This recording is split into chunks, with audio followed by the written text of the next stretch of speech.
चलिए, तो खिलजी राजवंश के बाद अब जो नया राजवंश उदित होगा उसे इतिहास के पन्नों में काफी अजर अमर और ज्यादा पॉपुलर नाम दिया गया है। जी हाँ, मैं बात कर रहा हूं तुगलक वंश की।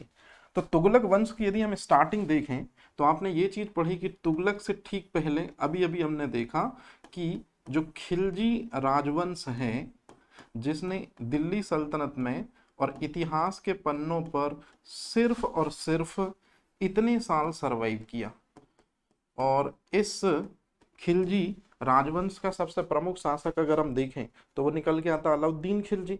और अलाउद्दीन खिलजी के बाद सिहाबुद्दीन ओबर, मुबारक शाह खिलजी, मलिक कफूर, इनके बीच की रंजिश, एंड देन फाइनल में यदि हम देखें तो नसरुद्दीन खुसरो शाह, और नसरुद्दीन खुसरो शाह की हत्या कर देगा गाजी मलिक।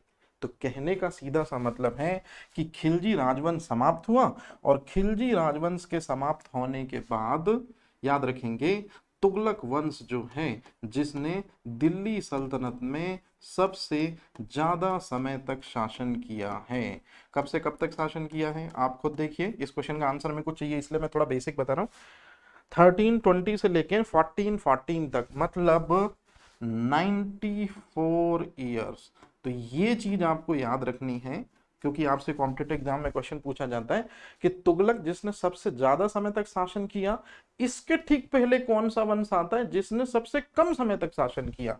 मतलब दिल्ली सल्तनत में सबसे कम सिंहासनारूढ़ वंश होगा खिलजी वंश, और सबसे ज्यादा समय तक किस राजवंश के सुल्तानों ने शासन किया है। तो दिल्ली सल्तनत पर सबसे मैक्सिमम टाइम जिन सुल्तानों की है, याद रखेंगे वो सुल्तान जो हैं वो तुगलक वंश से हैं। और टोटल कितने सुल्तान हैं? 8 सुल्तान हैं। तो तुगलक वंश के 8 सुल्तानों ने 94 साल तक शासन किया है। तो चलिए देखते हैं एक एक करके क्या इंपॉर्टेंट फैक्ट इसमें से बनते हैं। शुरुआत करते हैं सबसे पहले, गयासुद्दीन तुगलक जो है वो तुर्कों की करोना शाखा से संबंधित है। ये मैं नहीं कह रहा हूं, ये एक व्यक्ति है जो एमबीटी के समय की ज्यादातर इंफॉर्मेशन देगा, लेकिन शुरुआत यहीं से हम करते हैं। आपने किताब का नाम जरूर सुना होगा, रहला। और रहला किताब को लिखने वाला व्यक्ति जो है, क्या आप मुझे बता सकते हैं? मैं आगे आपको बताऊंगा। तो रहला किताब जिसने लिखी है, याद रखिएगा, उसी ने बताया है गयासुद्दीन तुगलक के बारे में कि गयासुद्दीन तुगलक जो है वो तुर्कों की करोना शाखा से संबंधित है। तो पहला क्वेश्चन यही हुआ कि तुगलक वंश के जो शासक होते हैं वो तुर्क तो हैं, लेकिन तुर्कों की कौन सी शाखा से संबंधित हैं? करोना शाखा से संबंधित हैं। यहाँ करोना शाखा का मतलब ये होता है कि यदि हम गयासुद्दीन तुगलक के पिता की बात करें तो ऑब्वियसली सी बात है कि गयासुद्दीन तुगलक के पिता तुर्क थे, लेकिन जो मां थी वो हिंदू जाट थी। तो इसी वजह से पिता की तरफ से इसमें पुरुषार्थ का गुण आया, और मां की तरफ से बात करने का एक सॉफ्ट बिहेवियर या एक साफ सुथरा लहजा इसमें आया। तो आपको ये चीज जरूर याद रखनी है। और मैंने आपको पहले ही बोला कि रहला किताब जो है किसने लिखी है, यदि आप समझ गए होंगे तो ठीक है, नहीं तो इब्न बतूता दरअसल में वो इतिहासकार हम मान सकते हैं जो अफ्रीका के मोरक्को से आया था, किताब लिखी थी रहला।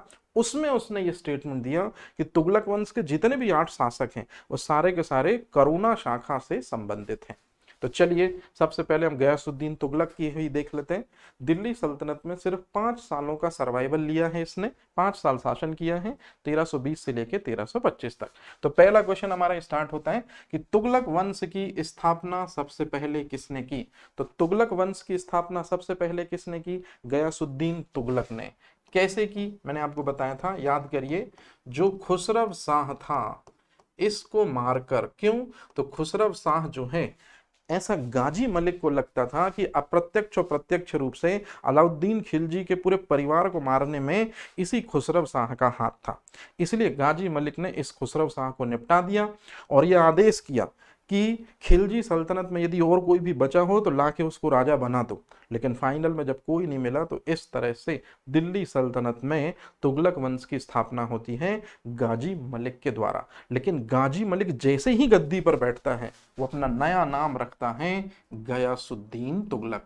तो यहीं से एक और क्वेश्चन बनता है, गाजी दरअसल में कोई नाम नहीं है, गाजी एक उपाधि है, गाजी एक टाइटल है, और इस गाजी का मतलब होता है जो गैर मुस्लिम्स हैं, जिनको हम हिंदी में कह सकते हैं विधर्मियों का वध करने वाला। मतलब जो मुसलमान नहीं है, जो अल्लाह पे बिलीव नहीं रखते हैं, उनके अलावा दूसरा कोई भी बंदा है उनको नष्ट करने वाला अपने आप में ये टाइटल लेता है। तो याद रखेंगे मध्यकालीन इतिहास में दिल्ली सल्तनत में सबसे पहला शासक जिसने अपने नाम के आगे ये गाजी टाइटल लिया है वो होगा दरअसल में गयासुद्दीन तुगलक। तो ये आपको थोड़ी सी चीज याद भी रखनी है। अब यदि हम बात करें तो गयासुद्दीन तुगलक जो है वो किस सूफी संत से दरअसल में वैमनस्यता रखता था, तो याद रखेंगे निजामुद्दीन औलिया। ये निजामुद्दीन औलिया वही व्यक्तित्व हैं जो ईश्वर के प्रेमी कहे जाते हैं, और निश्चित रूप में इनके शिष्य का नाम अमीर खुसरो है, और इन्होंने ही दरअसल में 7 सुल्तानों का शासन देखा है। अमीर खुसरो ने 8 सुल्तानों का शासन देखा है, निजामुद्दीन औलिया ने दिल्ली सल्तनत में गुजरते हुए 7 सुल्तानों का शासन देखा था। तो निजामुद्दीन औलिया जो हैं वो खुद मंसूर के शिष्य हैं, और याद रखेंगे अमीर खुसरो के क्या हैं, गुरु हैं। तो इस तरह से यदि मैं बात करूं कि ये जो सूफी संत हैं गयासुद्दीन तुगलक, इन्हीं से वैमनस्यता, इन्हीं से शत्रुता रखता है कौन, गयासुद्दीन तुगलक। अब ये क्यों है, यदि आपने थोड़ा बहुत भी पढ़ा हो, शॉर्ट में बता रहा हूं, इसको समझ लीजिए कि इस वैमनस्यता का कारण था क्या। दरअसल में जो खुसरव शाह था वो हिंदू धर्म से कन्वर्ट होकर इस्लाम में आया था, मुबारक शाह का खास बना, एकदम से उसको सल्तनत में जगह मिल गई मुबारक शाह को मारकर, और वो खुद सुल्तान बन गया। मुस्लिम आवाम के दिलों में अपना ट्रस्ट बढ़ाने के लिए उसने राजकीय खजाना खुले हाथों से लुटाना शुरू किया पीर फकीरों, गरीबों और मुस्लिमों के बीच में। यही चीज जब गाजी मलिक ने नोटिस की कि तुमको यदि सच में मुस्लिम आवाम के दिल में अपनी छवि बनानी है तो तुम अच्छे कार्य कराओ, रुपए पैसे क्यों देना।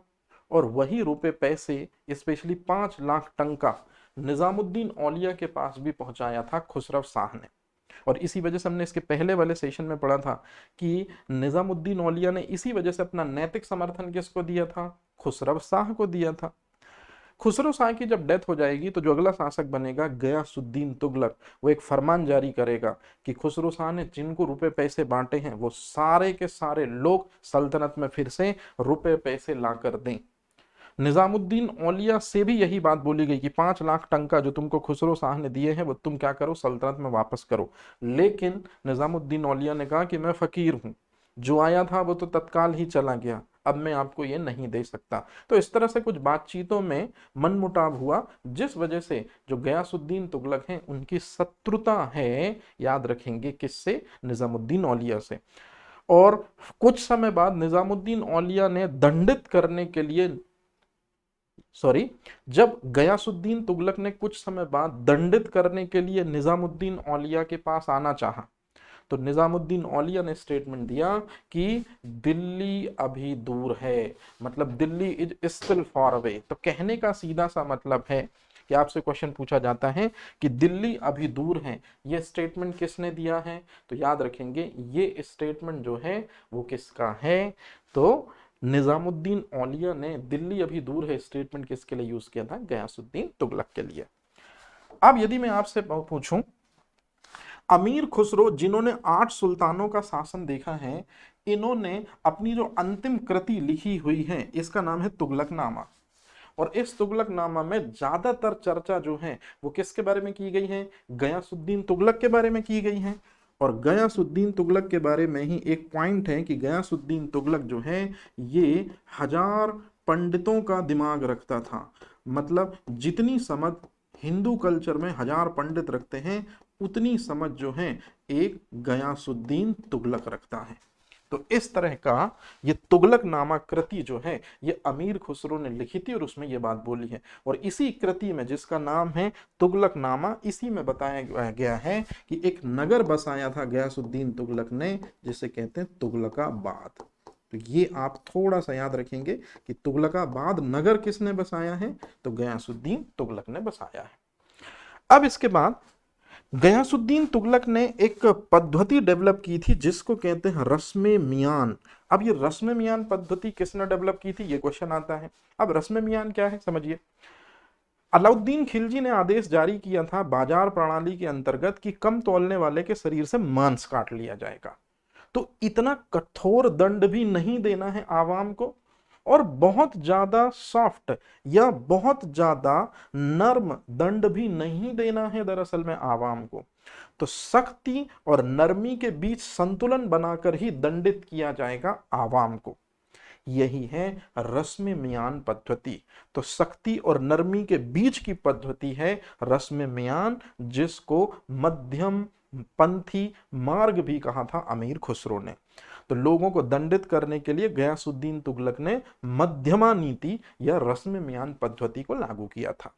आगे चलते हैं। बंटाई और नस्क प्रणाली किसने शुरू की? अलाउद्दीन खिलजी ने मसाहत एक व्यवस्था लागू की थी जिसमें सारी भूमि का उसने माप कराया और सारी भूमि को माप कराकर उसने भूमि को डिवाइड करके और फिर उससे टैक्स लिया। नस्क व्यवस्था या बंटाई व्यवस्था में ऐसा कुछ भी नहीं है। इस व्यवस्था में सीधे सीधे जो जमीन है वो ठेके पर दे दी जाती है। तो इस तरह से नस्क और बंटाई प्रथा की शुरुआत करने वाला शासक भी कौन हो जाएगा, याद रखेंगे, गयासुद्दीन तुगलक। लेकिन यदि मैं बात करूं जो सबसे इंपॉर्टेंट काम है गयासुद्दीन तुगलक का, कि कृषकों की इंपॉर्टेंस को पहली बार समझा है उसने। कृषकों की भलाई को पहली बार समझ रहा है कि कृषक यदि 12 महीने खेती करेंगे तो 12 महीने रेवेन्यू जनरेट हो सकता है।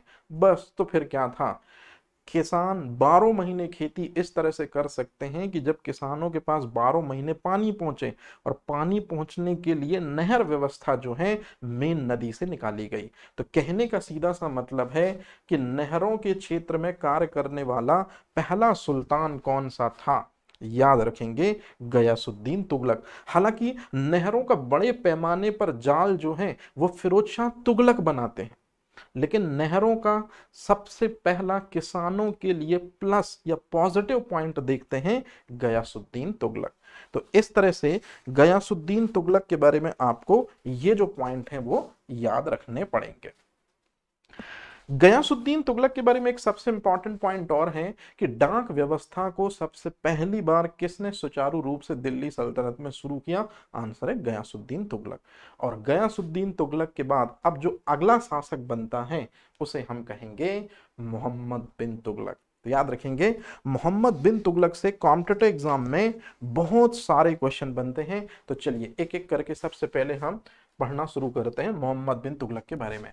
मोहम्मद बिन तुगलक जो है, इसका टाइम पीरियड आप देखिए 1325 से 1351 तक था। और सबसे इंपॉर्टेंट चीज, सबसे पहली ही चीज, लकड़ी के पटरे का महल बनवाता है बंगाल विजय अभियान करके मोहम्मद बिन तुगलक। हालांकि उस समय उसका शुरुआती नाम जो था, नाम था जौना खां। मतलब एमबीटी के बचपन का नाम है जौना खां, याद रखेंगे पहला क्वेश्चन। तो जौना खां ने लकड़ी के पटरे का महल बनवाया, उसके अंदर गयासुद्दीन तुगलक को खड़ा किया और लकड़ी के पटरे का महल ढह गया। और इस तरह से गयासुद्दीन तुगलक की मृत्यु हो गई और अगला जो सुल्तान बना वो उसका बेटा बनता है जिसका नाम है मोहम्मद बिन तुगलक। तो बहुत सारे इतिहासकार हैं वो कहते हैं कि जौना खां ने, मतलब एमबीटी ने गयासुद्दीन तुगलक को ही मरवाया है, या इस कत्ल में कहीं ना कहीं एमबीटी का रोल है, मतलब एमबीटी पितृहंता है। तो आपसे क्वेश्चन पूछा जाता है मध्यकालीन इतिहास में पितृहंता का टाइटल किसे दिया जाता है? याद रखेंगे एमबीटी। दूसरा क्वेश्चन, दुनिया का खान इसको कहते हैं। दरअसल में राजमुंदरी अभिलेख से हमको यह पता चलता है कि मोहम्मद बिन तुगलक दिल्ली सल्तनत का वो शासक है जिसका एरिया सबसे ज्यादा विस्तृत था। मतलब सबसे ज्यादा विस्तृत एरिया यदि किसी शासक का था जिसने उत्तरी भारत और दक्षिणी दोनों भारत को जीतकर सबसे ज्यादा अपना साम्राज्य विस्तारित किया था, वो था एमबीटी। इसी वजह से राजमुंद्री अभिलेख में इसे दुनिया का खान बोला गया।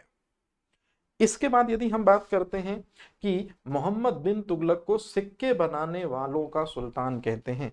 दरअसल में हुआ क्या कि एमबीटी के समय में चांदी जो है उसकी कमी पड़ गई, तो तांबे के सिक्के जिनको हम जीतल कहते हैं उन्हीं पर चांदी के मूल्य का अंकन करा दिया गया।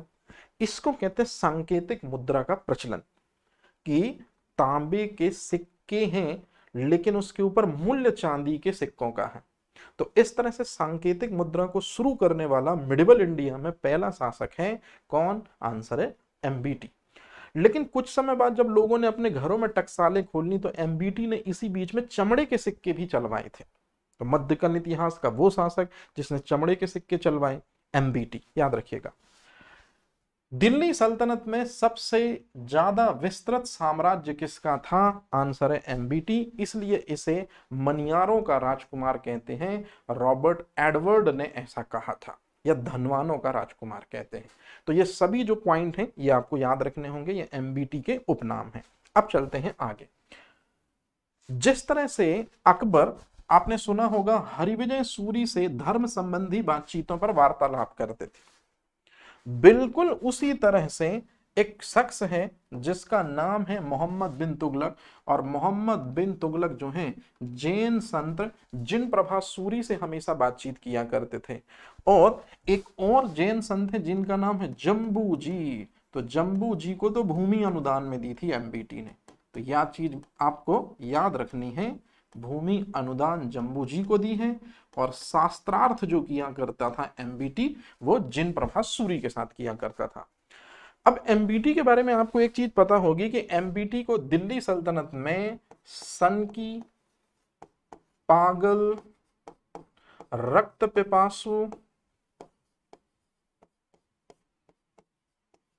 ये सब टाइटल जो हैं पिपासु के टाइटल दिए जाते हैं। तो सनकी या पागल इस तरह के टाइटल क्यों दिए जाते हैं सुल्तान के लिए? कि सुल्तान जो है वो पागल है। ध्यान से सुनिए, सुल्तान है मुसलमान, इसको इस्लामिक कल्चर को आगे बढ़ाना चाहिए, उसके बावजूद भी हिंदुओं के लिए जो सबसे पवित्र नदी है गंगा, उसी का जल का पान करता है। अगर हम मुगल काल में देखें तो अकबर और जहांगीर भी गंगा नदी के जल का सेवन करते थे। क्यों? क्योंकि गंगा नदी का पानी में बैक्टीरियोफेज, आज के समय पे साइंस ने ये चीज एकदम क्लियर कर दी है, गैस्ट्रिक संबंधी कोई प्रॉब्लम नहीं होती थी, याद रखिएगा। अच्छा, दूसरा, तो सल्तनत काल में पहला सुल्तान जो गंगा जल का पान करता था एमबीटी हो गया। और इसी तरह से जो एमबीटी है इसको इस्लामिक लोग पागल बोलते थे या सनकी बोलते थे। मतलब इस्लामिक इतिहासकार जो हैं वो एमबीटी के लिए सनकी और पागल वर्ड यूज करते थे। क्यों? क्योंकि हिंदुओं के त्योहार होली में भाग लेता था। भाई मुसलमान है तो इस्लामिक कल्चर आगे बढ़ाओ, लेकिन हिंदुओं के त्योहार होली में भाग लेने का मतलब क्या है? दूसरी चीज, हिंदुओं में एक प्रथा थी कि पति के मर जाने के बाद जो पत्नी होती है उसको भी संसार छोड़ना पड़ता था या आत्मदाह करना होता था। एमबीटी ने इस तरह के सती प्रथा पर प्रतिबंध लगा दिया।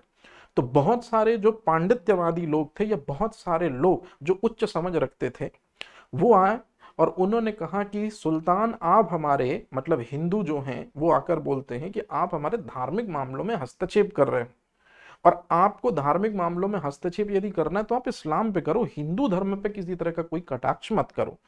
तो इस तरह से ये दो पॉइंट जो हैं जो इसे सनकी और पागल की श्रेणी में ले जाके खड़े कर देते हैं। अब और भी इंपॉर्टेंट पॉइंट निकल कर आता है कि मोहम्मद बिन तुगलक जो है, यहां सागर के पास में एक जगह है बटियागढ़, याद रखेंगे। तो सागर मतलब एमपी से रिलेटेड फैक्ट है, बटियागढ़, यहां पर गोमठ बनवाया है। अच्छे से याद रखिएगा। अकबर ने जहांगीर को आदेश किया था कि गाय के विवाद में तुम नहीं पड़ोगे, और गोवध निषेध का 12 फरमानों में से एक पॉइंट जहांगीर ने भी जारी किया था। सेम उसी तरह से एमबीटी ने भी गोमठ बनवाया है, मतलब गौओं को ठहरने के लिए स्थान भी बनवाया है, उनके लिए बावड़ी की व्यवस्था करवाई और उनके लिए बगीचे की व्यवस्था भी करवाई। मतलब बगीचे किसके लिए, ह्यूमंस के होंगे, और जो छोटी छोटी घास होगी वहां पर ये जानवर जाके अपनी जीविकोपार्जन या अपना जो फूड है वो आराम से प्राप्त कर सकते हैं। तो ये भी याद रखिएगा कि मोहम्मद बिन तुगलक ने हिंदू धर्म में जो सबसे पवित्र पशु होता है उसके लिए यह व्यवस्था अपनाई थी। मोहम्मद बिन तुगलक के समय पे याद रखेंगे 1347 में मोहम्मद बिन तुगलक ने राजधानी जो है वो दिल्ली से हटाकर क्या कर दी, दौलताबाद कर दी। और जो ये दौलताबाद है याद रखिएगा इसी का प्राचीन नाम देवगिरी है और आज के समय पे ये औरंगाबाद में आती है। मतलब कहने का ये हुआ कि दिल्ली से राजधानी दौलताबाद कौन ले गया। अच्छा, सुल्तान जो एमबीटी है वो दिल्ली सल्तनत का सबसे विद्वान व्यक्ति है। ये भी एक क्वेश्चन है कि दिल्ली सल्तनत का सबसे विद्वान व्यक्ति जो है वो कौन है। क्यों? क्योंकि मिडिवल इंडिया का कोई भी सब्जेक्ट हो, चाहे दर्शन शास्त्र हो, चाहे समाज शास्त्र हो, चाहे अरेबिक हो, चाहे फारसी हो, चाहे अलंकार हो, चाहे गणित हो, चाहे स्वास्थ्य हो, चाहे चिकित्सा हो, हर सब्जेक्ट में ये टॉप नंबर लेकर आता था। मतलब हर सब्जेक्ट में इसको महारत हासिल थी। तो इसी वजह से मध्यकालीन इतिहास का सबसे विद्वान शासक भी हम इसी को कहते हैं कि मध्यकालीन इतिहास में शायद ही कोई सब्जेक्ट रहा हो जिसमें सुल्तान की पकड़ ना रही हो, और वो भी आला और अव्वल दर्जे की पकड़। तो कहने का सीधा सा मतलब है कि दिल्ली को राजधानी ना बना के दौलताबाद को राजधानी बनाने का मतलब यह था ताकि नॉर्थ इंडिया और साउथ इंडिया दोनों के एक सूत्र में पिरोया जा सके। इस तरह का दरअसल में कहना था एमबीटी का। तो ये भी आपसे पूछा जाता है कि नॉर्थ इंडिया और साउथ इंडिया के भारत का एकत्रीकरण के का पहला प्रयास किसने किया था। याद रखेंगे एमबीटी ने किया था। अब यदि मैं बात करूं कि मोहम्मद बिन तुगलक के समय पर एक अफ्रीकी यात्री है जिसका नाम है इब्न बतूता। याद रखेंगे तो अफ्रीकी यात्री है जो मोरक्को से आया था, इब्न बतूता नाम है। और जैसे ही ये दिल्ली में एमबीटी के दरबार में पहुंचा, बातचीतें की सुल्तान ने इसके साथ। तत्काल सुल्तान ने इसकी बातचीतों से प्रभावित होकर इसे दिल्ली सल्तनत में न्यायिक व्यवस्था का प्रधान पद अर्थात काजी नियुक्त किया। और कुछ समय के बाद जब इसके फैसले बेहतर तरीके से जनता जनार्दन को सेटिस्फाई करने लगे, सुल्तान को लगा कि जब ये आवाम को सेटिस्फाई कर पा रहा है तो फिर इसी को याद रखेंगे, इसी इब्न बतूता को जिसने रहला बुक लिखी जो एमबीटी के टाइम पे आया था, इसी को चीन राजकीय दूत बनाकर भेजा जाएगा तोगन तैमूर के दरबार में। तो आपसे क्वेश्चन पूछा जाता है कि किसे राजकीय दूत बनाकर चीन के दरबार में भेजा गया था। तो याद रखेंगे जो इब्न बतूता है इसी को तोगन तैमूर के दरबार में मतलब चीन भेजा गया था राजदूत बनाकर। तो ये क्वेश्चन भी आपसे पूछा जाता है। मतलब इब्न बतूता की वैल्यू यहां से समझ में आती है। तो ये चीज आपको याद रखनी कि इब्न बतूता किसके समय पे आया था। तो आंसर है एमबीटी के समय पे जो है इब्न बतूता आया था। अब मोहम्मद बिन तुगलक ने एक सबसे इंपॉर्टेंट काम किया था, मैंने आपको बताया था सांकेतिक मुद्रा चलाई थी। ये सांकेतिक मुद्रा क्या होती है, मैंने आपको बताया था कि चांदी की कमी होने लगी थी। तो चांदी की कमी होने लगी थी और चांदी के सिक्कों को टंका कहते थे। तो टंका की कमी होने लगी थी, तो इसलिए एमबीटी ने क्या किया कि कॉपर के या तांबे के सिक्के जिनको जीतल कहा जाता था इनको चलवाया, लेकिन इन जीतल के ऊपर मूल्य अंकित करवाया चांदी का। मतलब सिक्के हैं तांबे के लेकिन उनके ऊपर मूल्यांकन किसका है, चांदी का। इसी को कहते हैं सांकेतिक मुद्रा। तो सांकेतिक मुद्रा को मिडिवल इंडिया में किसने शुरू किया, एमबीटी ने शुरू किया। लेकिन जब लोगों ने अपने घरों में टकसालें खोल ली तो बाद में सुल्तान को यह फैसला वापस लेना पड़ा और आगे उसने चमड़े की प्रतीक मुद्रा भी बनाई थी। मतलब दिल्ली सल्तनत के उस सुल्तान का नाम बताइए जिसने चमड़े के सिक्के जारी किए थे। आंसर है एमबीटी। अब यदि हम आगे चलते हैं तो दिल्ली सल्तनत का पहला सुल्तान जिसने खलीफा से वैधानिक स्वीकृति प्राप्त कर दिल्ली सल्तनत की गद्दी पर बैठा था। तो याद रखेंगे खलीफा से वैधानिक स्वीकृति प्राप्त कर दिल्ली सल्तनत की गद्दी पर बैठने वाला पहला जो सुल्तान था उसका नाम है अल्तुमिश। जिसको आप इल्तुतमिश कहते हैं।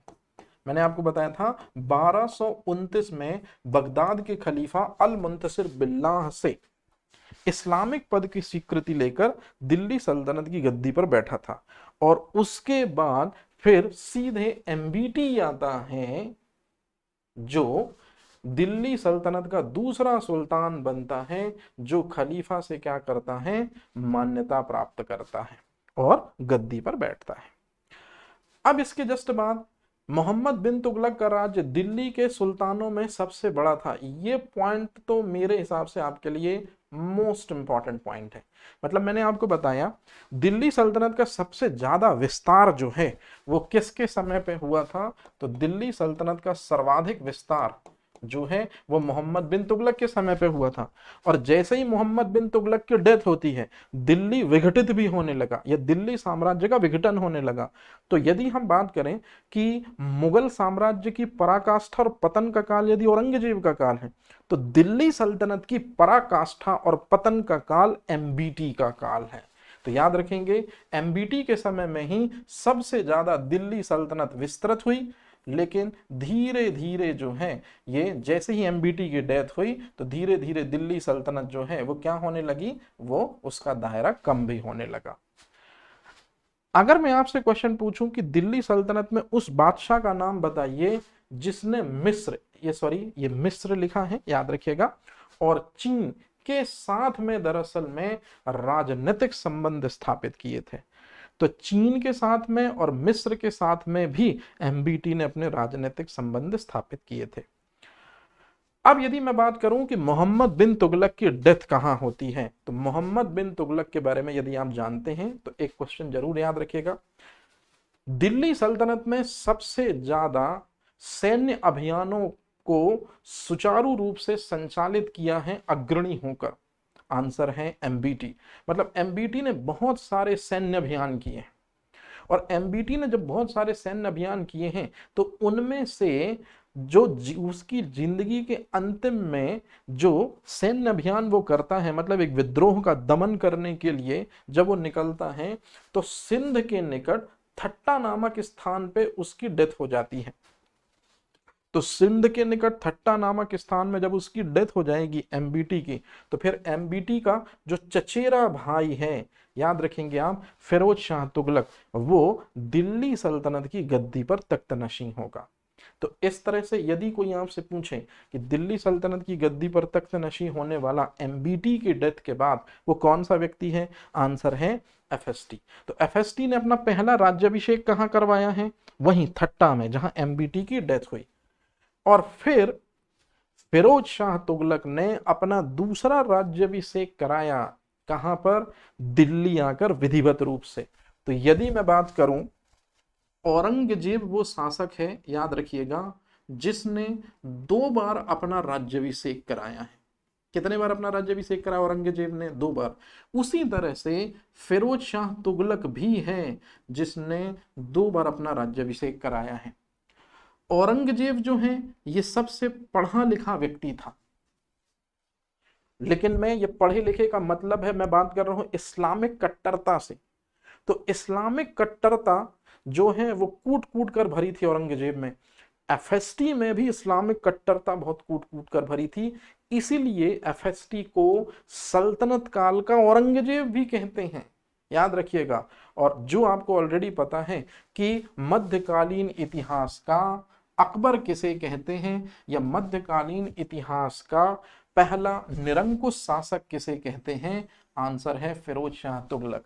तो मध्यकालीन इतिहास का निरंकुश शासक या मिडिवल इंडिया का पहला जो है वो अकबर इसी वजह से एफएसटी को बोला जाता है, क्योंकि इसने बहुत सारे जनता जनार्दन की भलाई के लिए, लेकिन एक चीज मैं यहां साफ साफ कह दूं, यहां जनता जनार्दन की भलाई का मतलब है कि मुस्लिम लोग, जो मुस्लिम गरीब लोग हैं उनकी भलाई के लिए जो एफएसटी है उसने सुल्तान के रूप में रहकर बहुत सारे कार्यों को अंजाम दिया है। जैसे बहुत सारे गरीब मुसलमान जो थे, जो अपनी बेटियों का निकाह नहीं कर पा रहे थे, बहुत सारे गरीब मुसलमान थे जिनके पास में 2 वक्त खाने को नहीं था, तो आर्थिक मदद देने के लिए या आर्थिक सहायता देने के लिए ऐसे गरीब और पिछड़े लोगों के लिए एक डिपार्टमेंट बनाया एफएसटी ने, जिसको कहते हैं दीवान खैरात।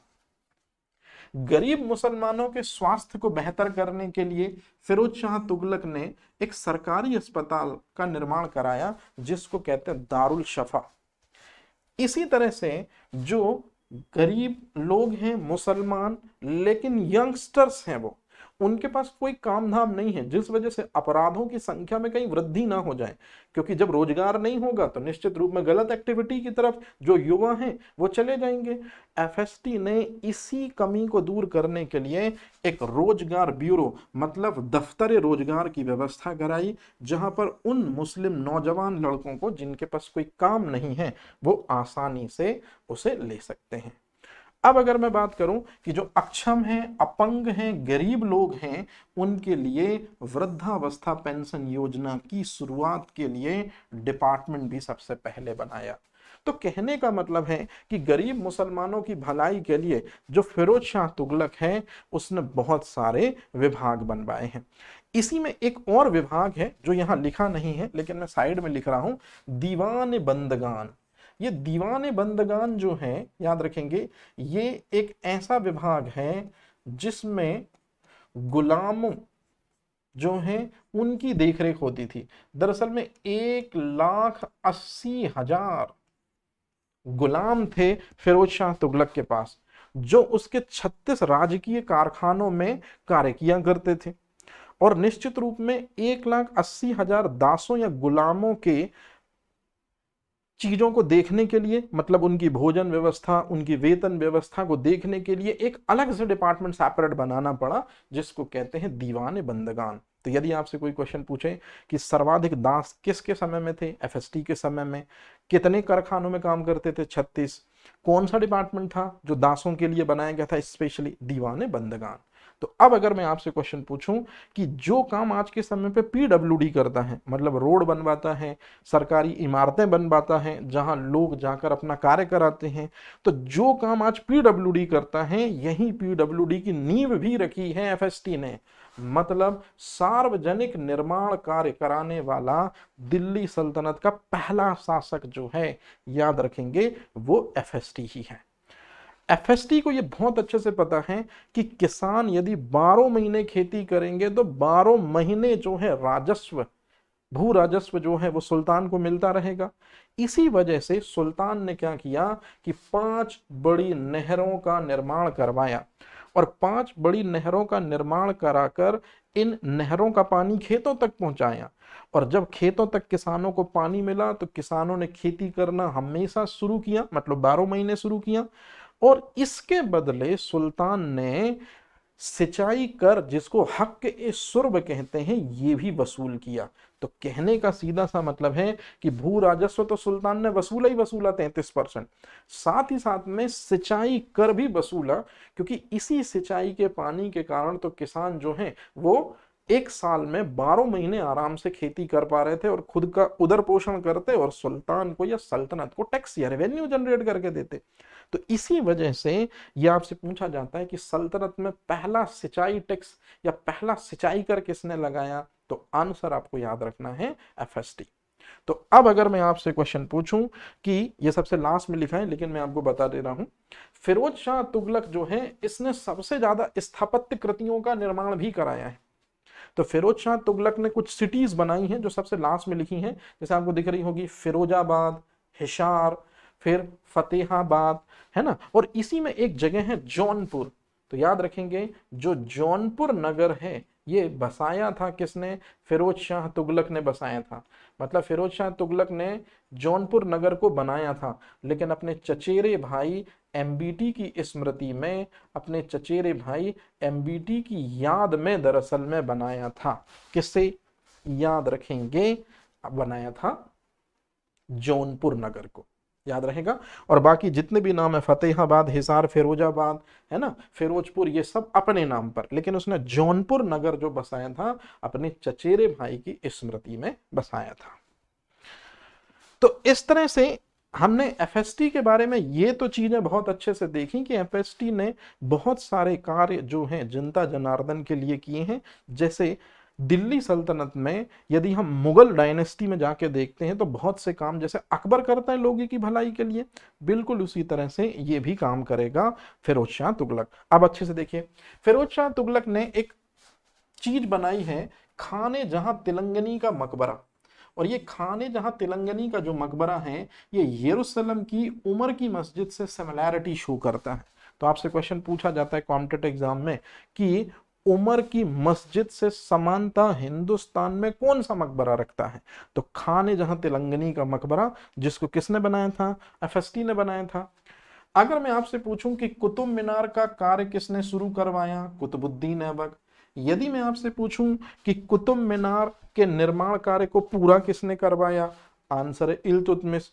लेकिन आपने शायद सुना होगा कि तीसरी मंजिल, कुतुब मीनार में टोटल 5 मंजिलें हैं, तो जो चौथी मंजिल है उसमें आकाशीय बिजली गिर जाती है।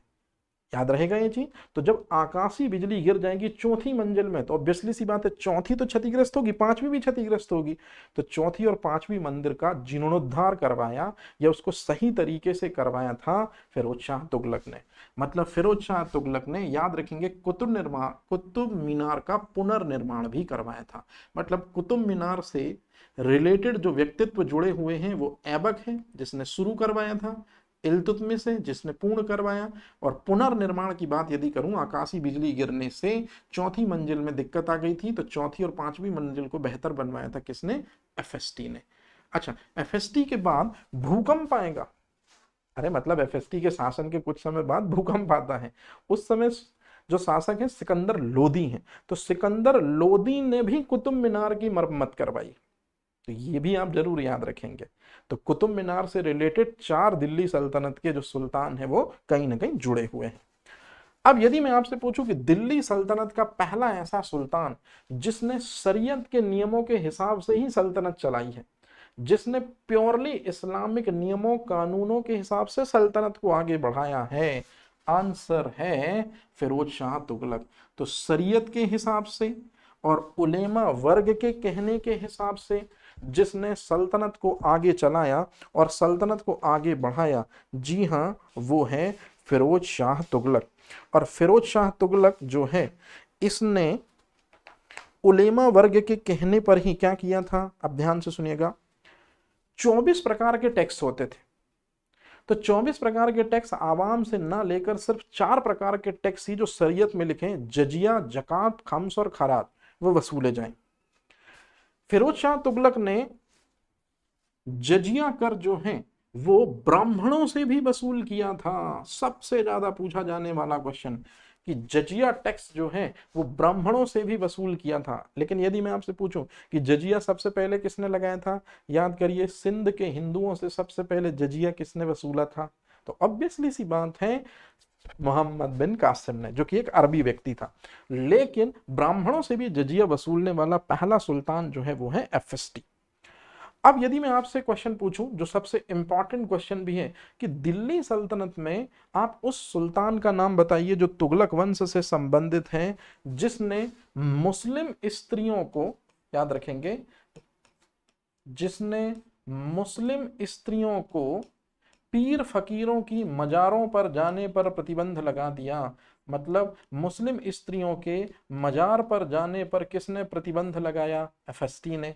जिसने मुहर्रम में ताजिए निकालने पर प्रतिबंध किसने लगाया, याद रखेंगे, फिरोज शाह तुगलक ने। तो मुहर्रम में आप ताजिए नहीं निकाल सकते हैं, ये प्रतिबंध लगाया था।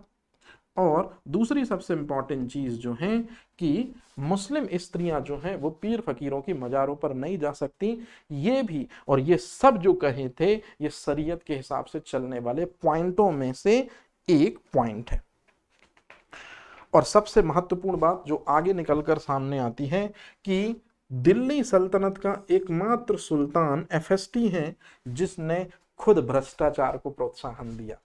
कहने का मतलब है कि इसके समय पर सिक्कों में मिलावट के कुछ केस आए और उस समय सिक्कों का जो मेन व्यक्ति था या सिक्कों की देखरेख की जवाबदारी सुल्तान ने कजर खां को दी थी।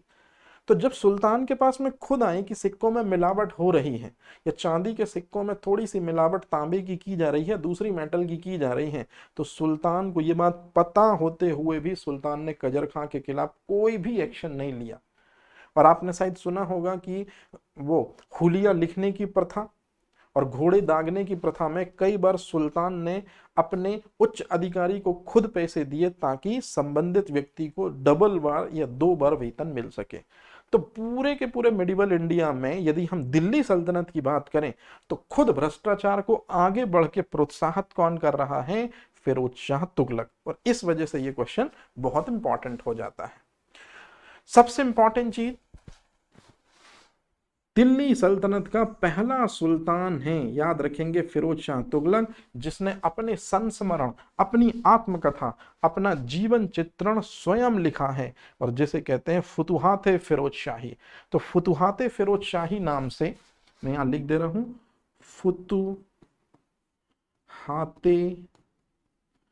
फिरोज शाही।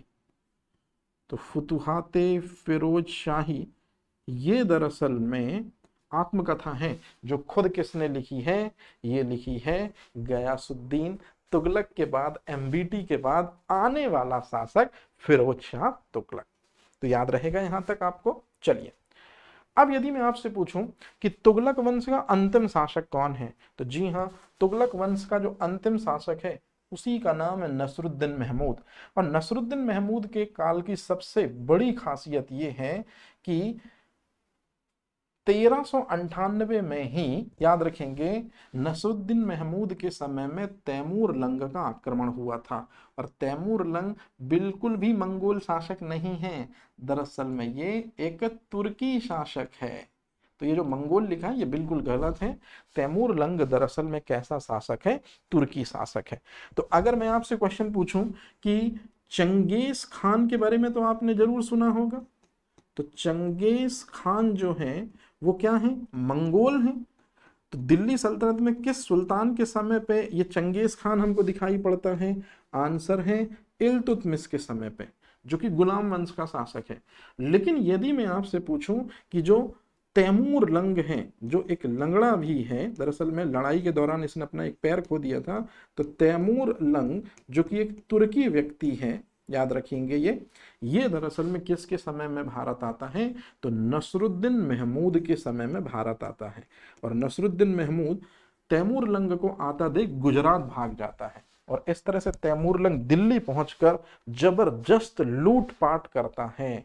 और लूटपाट करने के बाद वो यहां से बहुत सारा रुपया और पैसा अपने साथ हिंदुस्तान ले जाता है। अब यहीं से शुरुआत होती है एक नवीनतम वंश की। बड़ा ध्यान से सुनिएगा। दरअसल में हुआ यह है कि जब तैमूर लंग बहुत सारा लूटपाट का काम कर रहा है, क्लियर है, तो तैमूर लंग जब हिंदुस्तान को लूट रहा है तो हिंदुस्तान के डिफरेंट डिफरेंट कोनों में उसको राह दिखाने का काम करता है खिज्र खां।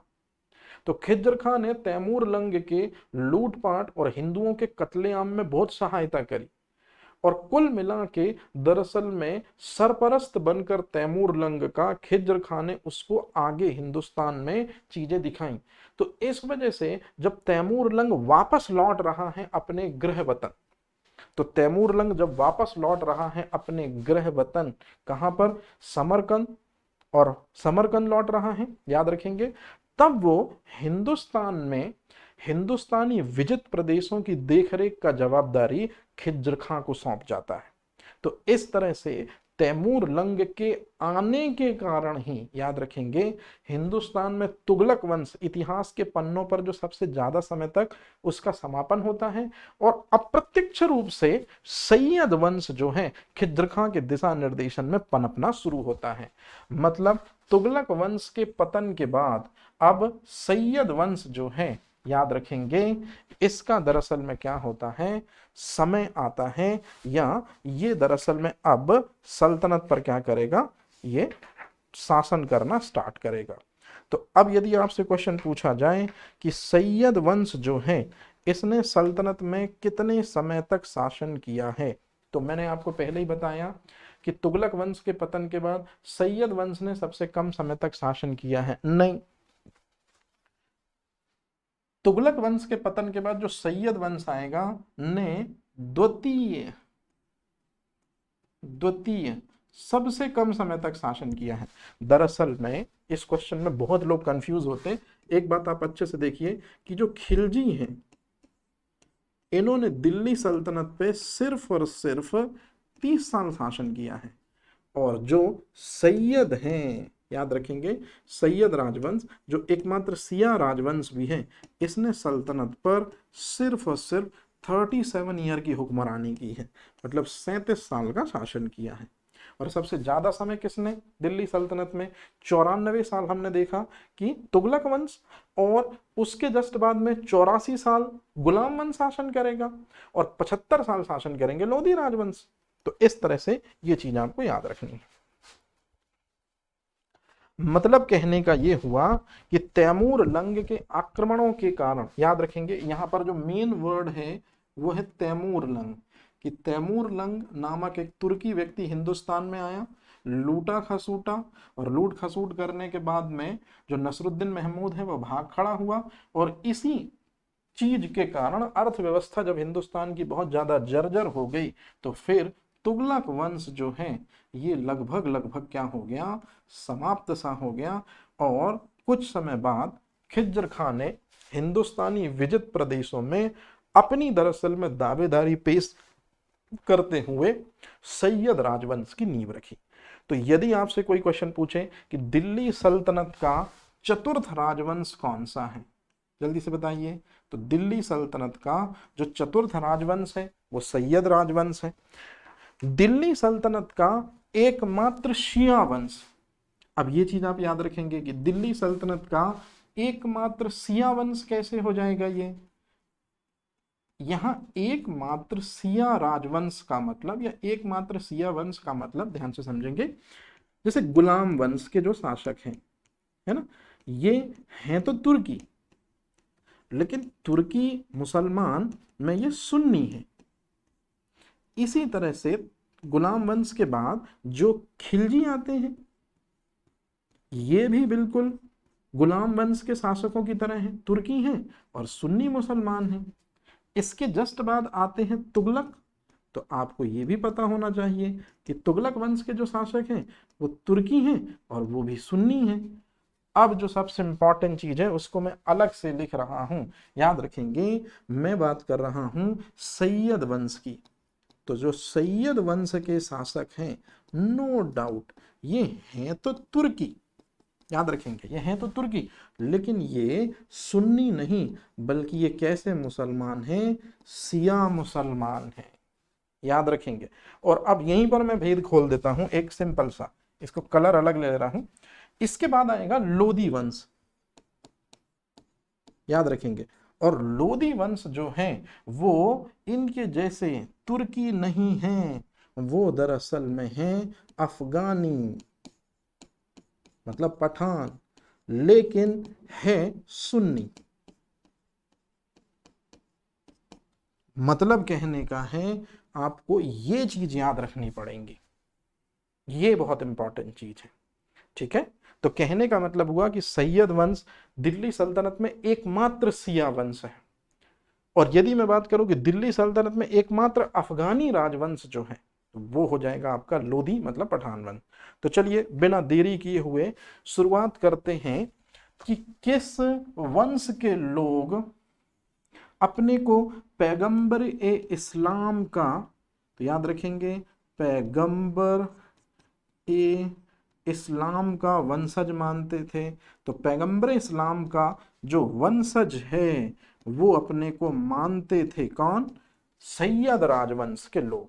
तो ये चीज जो है ये आपको याद रखनी है बहुत अच्छे तरीके से। तो अब यदि कभी भी आपसे कोई भी क्वेश्चन पूछे, और निश्चित रूप में क्वेश्चन तो पूछा भी जाना चाहिए,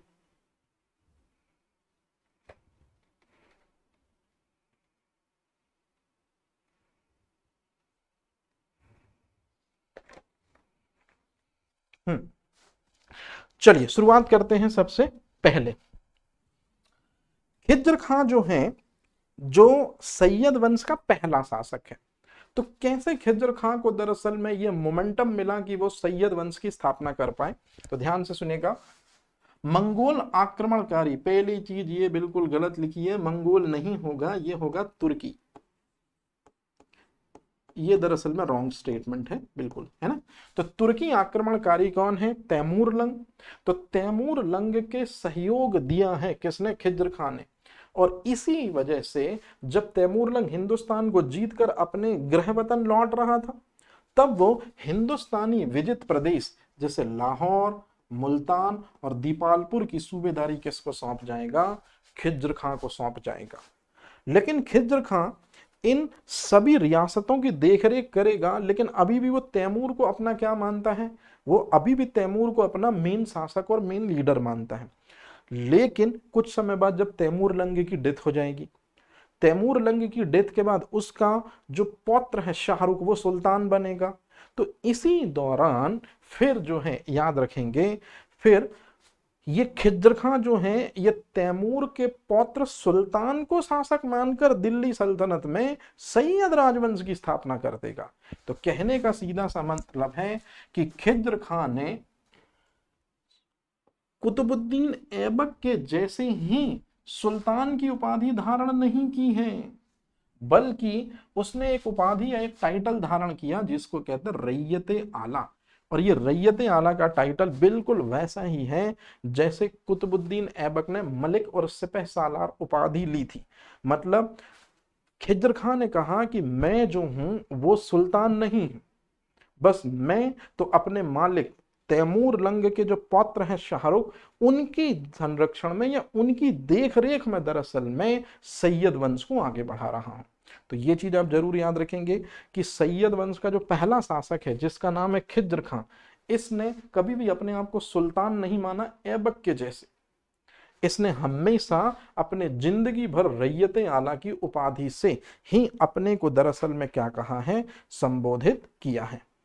अब इसके बाद सबसे इंपॉर्टेंट चीज जो आती है कि रैयते आला की उपाधि से अपने आप को जिंदगी भर संतुष्ट रखता है। मतलब न तो खिज्र खां के समय पर उसने अपने नाम के कोई सिक्के जारी किए थे, और ना तो खिज्र खां ने अपने समय पर कोई खुतबा पढ़वाया था। मतलब कोई सरकारी आदेश और कोई सरकारी फरमान जो है वो जारी नहीं किया है। तो इसलिए हम खिज्र खां को सुल्तान नहीं, बल्कि हम मान सकते हैं कि सेना नायक मान सकते हैं, या सल्तनत की रक्षा करने वाला व्यक्ति मान सकते हैं। अब ध्यान ध्यान से सुनेगा। खिज्र खां की डेथ के बाद उसका जो अगला बेटा है वही शासक बनता है, जिसको हम कहते हैं मुबारक शाह। और ये जो मुबारक शाह है, ये आप हमेशा याद रखेंगे, ये सैयद वंश का सबसे महान शासक है, या सैयद वंश का हम बोल सकते हैं का वास्तविक संस्थापक है। तो सैयद वंश का जो वास्तविक संस्थापक है, याद रखेंगे, वो खिज्र खां के बाद आता है। नाम है उसका मुबारक शाह, और मुबारक शाह ने ही दरअसल में मुबारकाबाद नगर बसाया था। और मुबारक शाह ने जो मुबारकाबाद नगर बसाया था, इस बात की इंफॉर्मेशन हमको शेख अहमद सरहिंदी के एक ग्रंथ तारीख ए मुबारक शाही से मिलती है। और इस तारीख मुबारक शाही में साफ साफ बताया गया है कि अपने पिता के जैसे मुबारक शाह ने अपने नाम के सिक्के जारी किए हैं, हालांकि पिता ने जारी नहीं किए थे, है ना, और अपने नाम का खुद कुतबा पढ़वाया है और जनता जनार्दन के बीच उसे भेजा है। और ये दो पॉइंट बताते हैं कि दिल्ली सल्तनत में जो भी अपने नाम के सिक्के जारी करेगा और अपने नाम का खुतबा पढ़वाएगा, इसका सीधा सा मतलब है कि वो दिल्ली सल्तनत का क्या होगा? सुल्तान होगा। तो अब अगर कोई आपसे पूछे कि सैयद वंश का वास्तविक सुल्तान कौन है, तो ये चीज आप याद रखेंगे, मुबारक शाह। ठीक है। हाँ, मुबारक शाह के बाद में जो अगला शासक बनता है उसका नाम है मोहम्मद शाह। हालांकि मोहम्मद शाह से कोई खास कॉम्पिटेटिव एग्जाम में क्वेश्चन नहीं आते, सीधे सीधे हम चलते हैं जो सबसे इंपॉर्टेंट चीज है, अलाउद्दीन आलम शाह। तो ये अलाउद्दीन आलम शाह जो है, ये आपको याद रखना है कि अलाउद्दीन आलम शाह ये सैयद वंश का जो है वो क्या है? ये अंतिम शासक है। तो सैयद वंश का अंतिम शासक कौन है? अलाउद्दीन आलम शाह। और इसी के समय पे दिल्ली का क्षेत्र सिकुड़कर, मतलब दिल्ली सल्तनत सिकुड़कर बहुत कम तक आ गई थी। तो दिल्ली से पालपुर तक दरअसल में दिल्ली सल्तनत आ गई थी, मतलब दिल्ली सल्तनत सबसे छोटी हो चुकी थी अलाउद्दीन आलम शाह के समय पे। इसलिए अलाउद्दीन आलम शाह ने क्या किया, याद रखिएगा, खुद अपनी स्वेच्छा से सरहिंद के गवर्नर, और ये सरहिंद के गवर्नर का मतलब होता है अगला जो हमारा शासक बनेगा सिकंदर लोदी, सॉरी सिकंदर लोदी नहीं, बहलोल लोदी।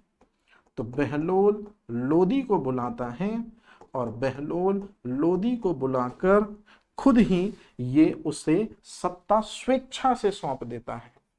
तो सत्ता स्वेच्छा से सौंप देता है कौन? याद रखेंगे, अलाउद्दीन आलम शाह। तो अलाउद्दीन आलम शाह ने स्वेच्छा से सत्ता किसको सौंप दी है? सरहिंद के गवर्नर को।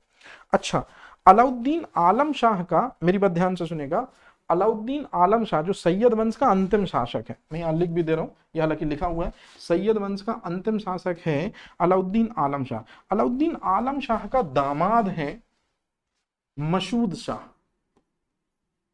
इसको लगा कि मेरे को क्यों गद्दी नहीं मिली, तो मसूद शाह और सरहिंद के गवर्नर बहलोल लोदी के बीच एक लड़ाई होती है, याद रखेंगे। तो बहलोल लोदी के बीच एक लड़ाई होती है, इसको कहते हैं नरेला वॉर, नरेला का युद्ध। और इस नरेला के युद्ध में ऑब्वियसली सी बात है बहलोल लोदी जीत जाएंगे और मसूद शाह हार जाएंगे। और इस तरह से जो सल्तनत है वो कहां से निकलकर कहां आ जाएगी, तो ऑब्वियसली सी बात है जो सल्तनत है वो निकलकर आ जाएगी सैयद वंश के पाले से लोदी वंश के पाले पर। तो लीजिए, अब हम पढ़ने वाले हैं दिल्ली सल्तनत का अंतिम वंश, और दिल्ली सल्तनत का अंतिम वंश के साथ साथ में दिल्ली सल्तनत का अंतिम पांचवा राजवंश के बारे में।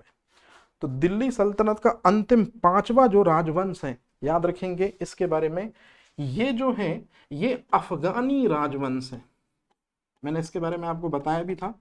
अभी तक जितने भी वंश आए थे वो सब तुर्की थे। लोदी वंश जो है ये अफगानी वंश है, और अफगानी वंश में ये गिजलोई कबीले से ताल्लुकात रखते हैं यहाँ के शासक। तो गिजलोई कबीले से ताल्लुकात रखते हैं लोदी वंश के शासक, और लोदी वंश को ही इतिहास में हम पठान वंश भी कहते हैं। तो ये आप दो चीजें बस याद रखेंगे, यहां जितनी चीजें मैंने लिखी हैं कि अफगानिस्तान के क्षेत्र गिजलोई कबीले, और गिजलोई कबीले की एक शाखा है शहुलेक, ये इसको चहुलेक भी कहते हैं। तो चहुलेक शाखा से ताल्लुकात रखते हैं। मैं अपने नाम के ऊपर यहाँ लिख दे रहा हूँ शाखा, है ना। तो ये थोड़ा सा आपको याद रखना है, क्योंकि आपसे क्वेश्चन पूछे जाते हैं कॉम्पिटिटिव एग्जाम में कि जो लोदी वंश हैं ये किस कबीले से ताल्लुकात रखते हैं, ये याद रखिएगा पहली चीज। और दूसरा, इनकी जो ब्रांच है वो कौन सी ब्रांच है? चाहुलेक या चहुलेक। तो इस तरह से यहां शुरुआत होती है कहानी। अब चलिए शुरुआत करते हैं इसमें लोदी वंश के शासकों के बारे में। तो सबसे पहले यदि मैं बात करूं कि लोदी वंश का जो पहला शासक है या लोदी वंश का जो संस्थापक है, वो आपको सामने स्क्रीन पर दिख रहा होगा, बहलोल लोदी। और बहलोल लोदी ने अलाउद्दीन आलम शाह से सत्ता जो है वो अपदस्थ, कुछ किताबें अपदस्थ करके कहती हैं, लेकिन असल मायने में अपदस्थ तो किया ही नहीं था, बल्कि अलाउद्दीन आलम शाह ने स्वेच्छा से जो सल्तनत है वो किसको सौंपी थी? बहलोल लोदी को सौंपी थी। तो हालांकि इसके बारे में कोई क्वेश्चन नहीं आएगा, लेकिन बस आपको मेन चीज याद रखनी है कि बहलोल लोदी जो लोदी वंश का संस्थापक है उसको जो सत्ता मिली है वो किसकी वजह से मिली है? याद रखेंगे, अलाउद्दीन आलम शाह ने स्वेच्छा से जो है वो सत्ता टेक ओवर कर दी थी, किसके आगे? बहलोल लोदी के आगे। अब बहलोल लोदी के बारे में यदि हम बात करते हैं तो बहलोल लोदी दिल्ली सल्तनत में, मैं यहां लिख दे रहा हूं, बहलोल लोदी के बारे में एक बात आती है कि दिल्ली सल्तनत में सर्वाधिक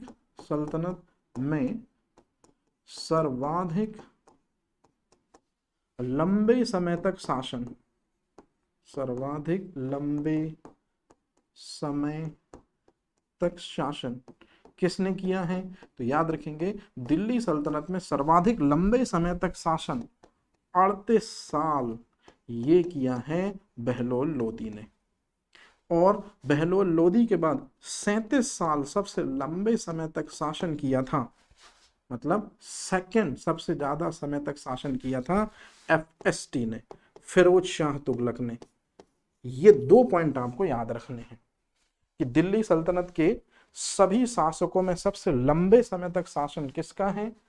38 साल बहलोल लोदी का, जो लोदी वंश का संस्थापक है। और FST ने दूसरा सबसे ज्यादा लंबे समय तक शासन किया है। कितने साल शासन किया है? याद रखेंगे 37 साल। अच्छा, बहलोल लोदी के बारे में एक और सबसे इंपॉर्टेंट चीज है कि समान में प्रथम की नीति इसने अपनाई थी। ये मैं यहां लिख दे रहा हूं क्योंकि ये चीजें मैंने लिखी नहीं थी। समान में प्रथम की नीति अपनाई थी, मतलब ये कभी भी अपने लोगों के साथ में सिंहासन पर नहीं बैठता था। ये जमीन में चटाई बिठाकर सभी अफगान सरदारों के साथ में सभी को बराबर यथा सम्मान देते हुए अपनी सल्तनत आगे बढ़ाता था। मतलब सभी अफगान सरदारों के साथ समानता का व्यवहार करता था, उनके साथ बैठकर ही डिसीजन लेता था। तो समान में प्रथम की नीति जो है, याद रखेंगे, वो बहलोल लोदी ने ही दरअसल में अपनाई थी। अब यदि मैं आपसे क्वेश्चन पूछूं कि सबसे बड़ी सफलता क्या है इसकी, सबसे बड़ी चीज जो है वो ये है कि जौनपुर का एक शासक है जिसका नाम हुसैन शाह सरकी, याद रखेंगे, हुसैन शाह शर्की। तो हुसैन शाह सरकी को हराया था, किसने हराया था? अच्छे से देख लीजिए, बहलोल लोदी ने हराया था हुसैन शाह सरकी को, और इस तरह से उसको दिल्ली सल्तनत में मिलाया था। मतलब जौनपुर को दिल्ली सल्तनत में मिलाना ये सबसे प्रमुख जो है ये बात होगी, किसकी होगी? बहलोल लोदी की। बहलोल लोदी के बारे में एक और चीज बोली जाती है कि बहलोल लोदी ने बहलोली सिक्के चलवाए थे। तो बहलोल लोदी ने कौन से सिक्के चलवाए हैं? तो अपने नाम पर, है ना, तो याद रखेंगे बहलोल लोदी के द्वारा चलाए गए सिक्के बहलोली सिक्के थे। और दूसरा सबसे इंपॉर्टेंट चीज जो आपको याद रखनी है कि इसी बहलोल लोदी का एक बेटा है जिसका नाम है निजाम शाह। तो बहलोल लोदी का जो बेटा है इसी का नाम है निजाम शाह, और यही निजाम शाह आगे बड़ा होकर दिल्ली सल्तनत में लोदी वंश का वास्तविक संस्थापक बनता है। मतलब लोदी वंश को सबसे ज्यादा जो पॉपुलर कराएगा वो होगा सिकंदर लोदी। तो सिकंदर लोदी जो है ये बहलोल लोदी का बेटा है, इसके बचपन का नाम निजाम शाह है। और यही बहुत इंपॉर्टेंट है हमारे लिए, ये चीज पहले तो समझना कि सिकंदर लोदी के पिता का नाम क्या है और इसके बचपन का नाम क्या है। तो अगर ये 2 चीजें आपको क्लियर हुई हैं तो अब अपन चलते हैं आगे। जो ये सिकंदर लोदी है इसकी मां जैबनद है, याद रखेंगे। और ये जैबनद जो है ये दरअसल में हिंदू सुनार है।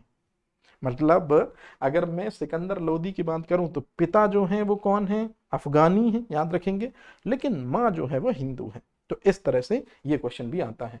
अब यदि मैं आपसे पूछूं कि सिकंदर लोदी जो हैं जिनके बचपन का नाम है निजाम शाह और इनके समय में ही इनका समकालीन माना जाता है कबीर को, याद रखेंगे ये चीज। जैसे अकबर के समय पे अगर हम बात करें समकालीन की तो अकबर के समय में सूरदास थे, सही है क्या? एकदम गलत है भैया, याद रखेंगे अकबर के समय में तुलसीदास थे, जहांगीर के समय में सूरदास थे, और बहलोल लोदी के समय में कबीर थे। तो ये इंपॉर्टेंट आपको चीजें याद रखनी है। अब सिकंदर लोदी के इस बारे में सबसे महत्वपूर्ण चीज है कि राजपूत राज्यों पर नियंत्रण रखने के लिए 1504 में आगरा नगर बसाएंगे, और आगरा नगर बसाकर 1506 में उसको राजधानी बना लेंगे। तो आपसे क्वेश्चन पूछा जाता है कि सिकंदर लोदी ने कौन सा शहर बसाया था, या सिकंदर लोदी ने किसे अपनी राजधानी बनाया था? तो अब शायद आपको ये पूरी चीजें एकदम क्लियर हो गई होंगी कि सिकंदर लोदी ने कौन सा नगर बसाया था 1504 में। आगरा, और उसे ही 1506 में मतलब 2 साल बाद अपनी राजधानी बना लेंगे, ताकि राजपूत राज्यों पर, गुजरात राजस्थान वाले राज्यों पर कंट्रोलिंग रखी जा सके, मालवा पर कंट्रोलिंग रखी जा सके।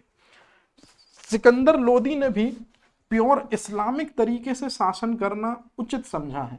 मुहर्रम पे ताजिया निकालने पर प्रतिबंध लगा दिया है, और याद रखेंगे ये सबसे इंपॉर्टेंट चीज कि मुहर्रम पे ताजिया नहीं निकलेंगे, और जजिया कर जो है ये हिंदुओं से लिया जाएगा, और सबसे इंपॉर्टेंट चीज जो है मतलब जजिया कर लिया जाएगा, यहां पर होना चाहिए कि लिया जाएगा, और मुस्लिम स्त्रियां जो हैं, ये मुस्लिम स्त्रियां जो हैं वो पीर फकीरों की मजारों पर नहीं जाएंगी, मतलब इस पर भी प्रतिबंध लगाया।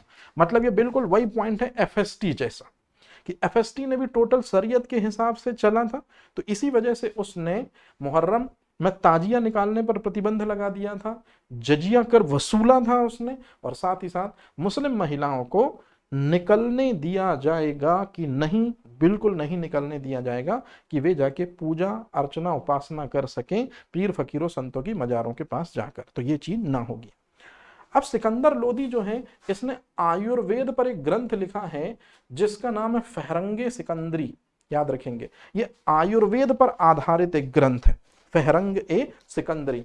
लेकिन इसने लज्जत ए सिकंदर शाही भी लिखा है, लज्जत ए सिकंदर शाही, ये भी एक ग्रंथ लिखा है, और ये संगीत के क्षेत्र से संबंधित है, मतलब ये गायन विधा से संबंधित है। अब आपको भी पता है जैसे इस्लाम में संगीत हराम है ना, औरंगजेब जो है उसने भी संगीत की परमिशन नहीं दी थी, लेकिन मैं यहां लिख दे रहा हूं, जैसे औरंगजेब वीणा बहुत अच्छा बजाता था, उसी तरह से जो सिकंदर लोदी हैं, सिकंदर लोदी शहनाई बहुत अच्छी बजाते थे, और उन्होंने संगीत पर आधारित एक ग्रंथ लिखा था लज्जत सिकंदर शाही।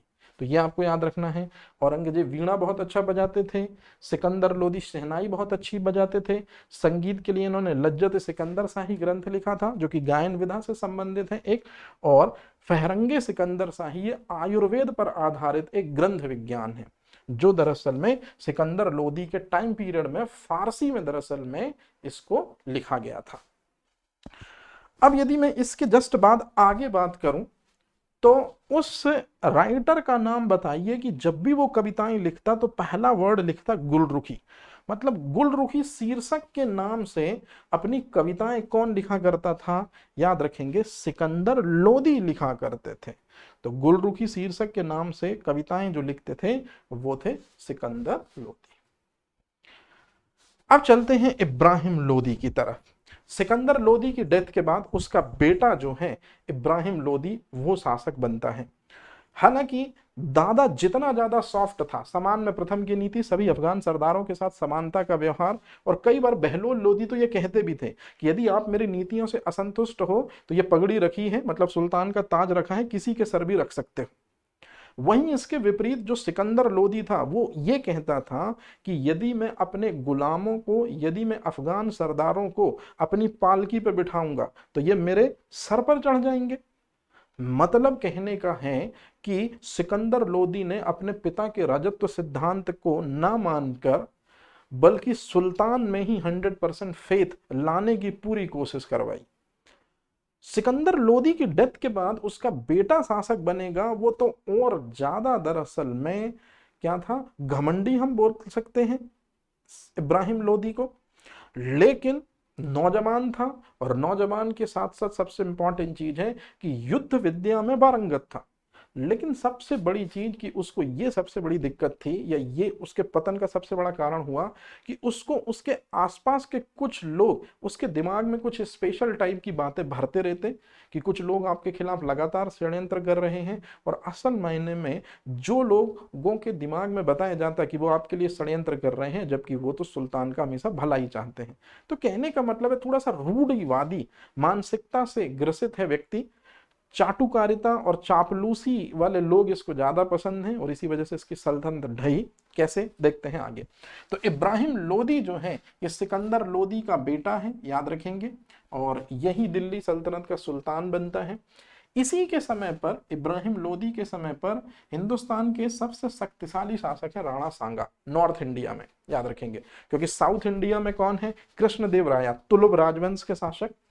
तो राणा सांगा और इब्राहिम लोदी के बीच में एक युद्ध होता है और निश्चित रूप में आप उस युद्ध को जानते भी होंगे और आपने उस युद्ध के बारे में शायद चीजें सुनी भी होंगी। घटौली का युद्ध बोलते हैं ये जी, घटौली का युद्ध। तो घटौली का युद्ध हुआ, हालांकि इस घटौली के युद्ध में राणा सांगा की विजय हुई और इब्राहिम लोदी की सेना को हार लगी। अब यदि मैं बात करूं कि कुछ समय के बाद इब्राहिम लोदी के चाचा असफ खान लोदी, इब्राहिम लोदी के जो दोस्त हैं नाम है दौलत खान लोदी और राणा सांगा, इन तीनों ने दरअसल में साल 1524 में बाबर जब काबुल में था तब उनको चिट्ठी लिखी कि आप हिंदुस्तान पर अटैक कीजिए। और बस बाबर के पास जैसे ही इन तीनों की चिट्ठी पहुंचती है, बाबर दरअसल में जो मुगल वंश का था वो इब्राहिम लोदी जो पठान वंश के थे, इनके खिलाफ एक लड़ाई होती है जो इतिहास में बहुत ज्यादा ही फेमस है। और ये लड़ाई होती है 21/4/1526 को, और 21 अप्रैल 1526 को जब ये लड़ाई हुई तो इस लड़ाई में जो भाग्य है इस बार इसने इब्राहिम लोदी को शिकस्त दी। और इस तरह से इब्राहिम लोदी यदि हारा तो इसका मतलब है कि लोदी वंश हारा। लोदी वंश हारा मतलब दिल्ली सल्तनत का अंतिम राजवंश हारा और दिल्ली सल्तनत यहां से खत्म हो गई। और बाबर के साथ मध्यकालीन इतिहास में अब मुगल वंश जो है वो उदित हुआ।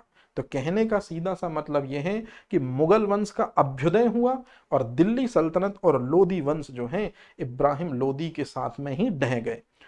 दिल्ली सल्तनत का एकमात्र सुल्तान इब्राहिम लोदी ही है जो कि युद्धस्थल में मारा जाएगा।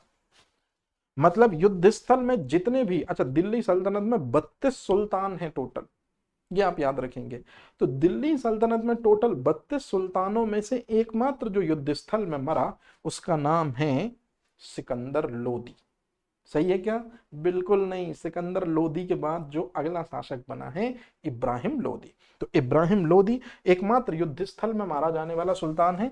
और इसी के साथ ग्वालियर का राजा विक्रमजीत भी दरअसल में इब्राहिम लोदी की तरफ से मारे जाते हैं। तो ग्वालियर का राजा जो विक्रमजीत है ये भी इब्राहिम लोदी की तरफ से युद्ध करते हुए बाबर के खिलाफ पंचतत्वों में विलीन होंगे या ये भी मारे जाएंगे। तो कहने का सीधा सा मतलब है कि अब शायद आपको एक चीज समझ में आ गई होगी कि अगर मैं आपको यह पूछूं कि भारत पर बाबर को आक्रमण करने का न्योता किसने दिया, असफ खान लोदी ने, दौलत खान लोदी ने और राणा सांगा ने। और इन्हीं तीनों के कारण इब्राहिम लोदी पानीपत के प्रथम युद्ध में हार गया और इस तरह से दिल्ली सल्तनत और लोदी वंश समाप्त हो गए और मुगल वंश का परचम लहरा गया। तो मुगल वंश के बारे में मैंने आपको आगे पढ़ाया भी है, एक वीडियोस ऑलरेडी आ चुका है जिसमें आप मुगल वंश को देख सकते हैं, है ना। अब यदि मैं बात करूं दिल्ली सल्तनत के लास्ट में जब हम लोदी वंश को खत्म करते हैं तो विजयनगर और बहमनी साम्राज्य को भी हमको यहां देखना होगा, क्योंकि इससे संबंधित कुछ जो क्वेश्चन है वो कॉम्पिटिटिव एग्जाम में बहुत ज्यादा पूछे जाते हैं। तो चलिए जरा इसको भी देख लेते हैं कि विजयनगर और बहमनी साम्राज्य जो कि दिल्ली सल्तनत के अंतर्गत ही आते हैं, अब ये कैसे आते हैं, कहानी शुरुआत होती है यहां से। आपने मोहम्मद बिन तुगलक का नाम जरूर सुना होगा और मोहम्मद बिन तुगलक यदि मैं बात करूं जिसका एरिया या जिसका क्षेत्र दिल्ली सल्तनत में सबसे ज्यादा विस्तृत था, इसी के समय पे जब मोहम्मद बिन तुगलक या एमबीटी जब दिल्ली में रहकर सल्तनत संचालित कर रहे हैं, उसी समय इन्हीं के टाइम पीरियड में एक हिंदू राजवंश साउथ में उदित होता है और एक मुस्लिम राजवंश साउथ में उदित होता है। तो हिंदू राजवंश जो उदित होता है इसको कहते हैं विजयनगर साम्राज्य, और जो मुस्लिम साम्राज्य उदित होता है साउथ में इसको कहते हैं बहमनी साम्राज्य। अब अगर मैं बात करूं विजयनगर साम्राज्य की, तो विजयनगर साम्राज्य को स्थापित करने में 5 भाइयों में से जो 2 भाई थे, जिसमें पहले का नाम है हरिहर और दूसरे का नाम है बुक्का, इन्होंने दरअसल में विजयनगर साम्राज्य की नींव रखी थी। लेकिन यदि मैं बहमनी साम्राज्य की बात करूं तो अलाउद्दीन बहमन शाह, और उसी के नाम पर देखिए बहमनी साम्राज्य।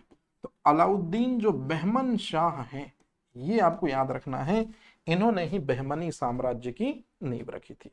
तो अब यदि मैं आपसे क्वेश्चन पूछूं, शुरुआत करते हैं सबसे पहले कि मोहम्मद बिन तुगलक के समय पर सबसे पहला साउथ इंडिया में एक हिंदू साम्राज्य पलता है, नाम है विजयनगर साम्राज्य। चलिए इसके बारे में पढ़ना शुरू करते हैं।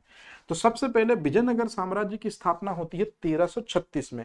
जरा आप टाइम देखिए एमबीटी का, 1325 से लेकर 1351 तक, उसी के बीच में 1336 भी आएगा। और बहमनी साम्राज्य जो है ये 1347 में दरअसल में अस्तित्व में आता है। तो ये चीज आप याद रखेंगे कि 36 में अस्तित्व में आता है विजयनगर, 47 में आता है बहमनी। दोनों के शासक आपके सामने लिखे हैं, अलाउद्दीन बहमन शाह तुर्की है, मतलब मुस्लिम व्यक्ति है, और हरिहर और बुक्का 2 हिंदू हैं। अब यदि मैं आपसे पूछूं कि विजयनगर साम्राज्य का जो अभ्युदय हुआ है ये किस सुल्तान के समय में हुआ है दिल्ली सल्तनत के, तो आंसर है एमबीटी के टाइम पे। किसने किया है, तो हरिहर और बुक्का 5 भाइयों में से जो 2 भाई हैं उन्होंने ही दरअसल में दिल्ली सल्तनत में के अंतर्गत बहमनी साम्राज्य के ऊपर, मतलब बहमनी साम्राज्य जो है उसी के ठीक ऊपर है विजयनगर साम्राज्य, इसकी नींव रखी है। तो अब अगर मैं आपसे पूछूं कि हरिहर और बुक्का जिन्होंने विजयनगर साम्राज्य की नींव रखी, तो हरिहर और बुक्का के पिता कौन है, अच्छे से देख लीजिए।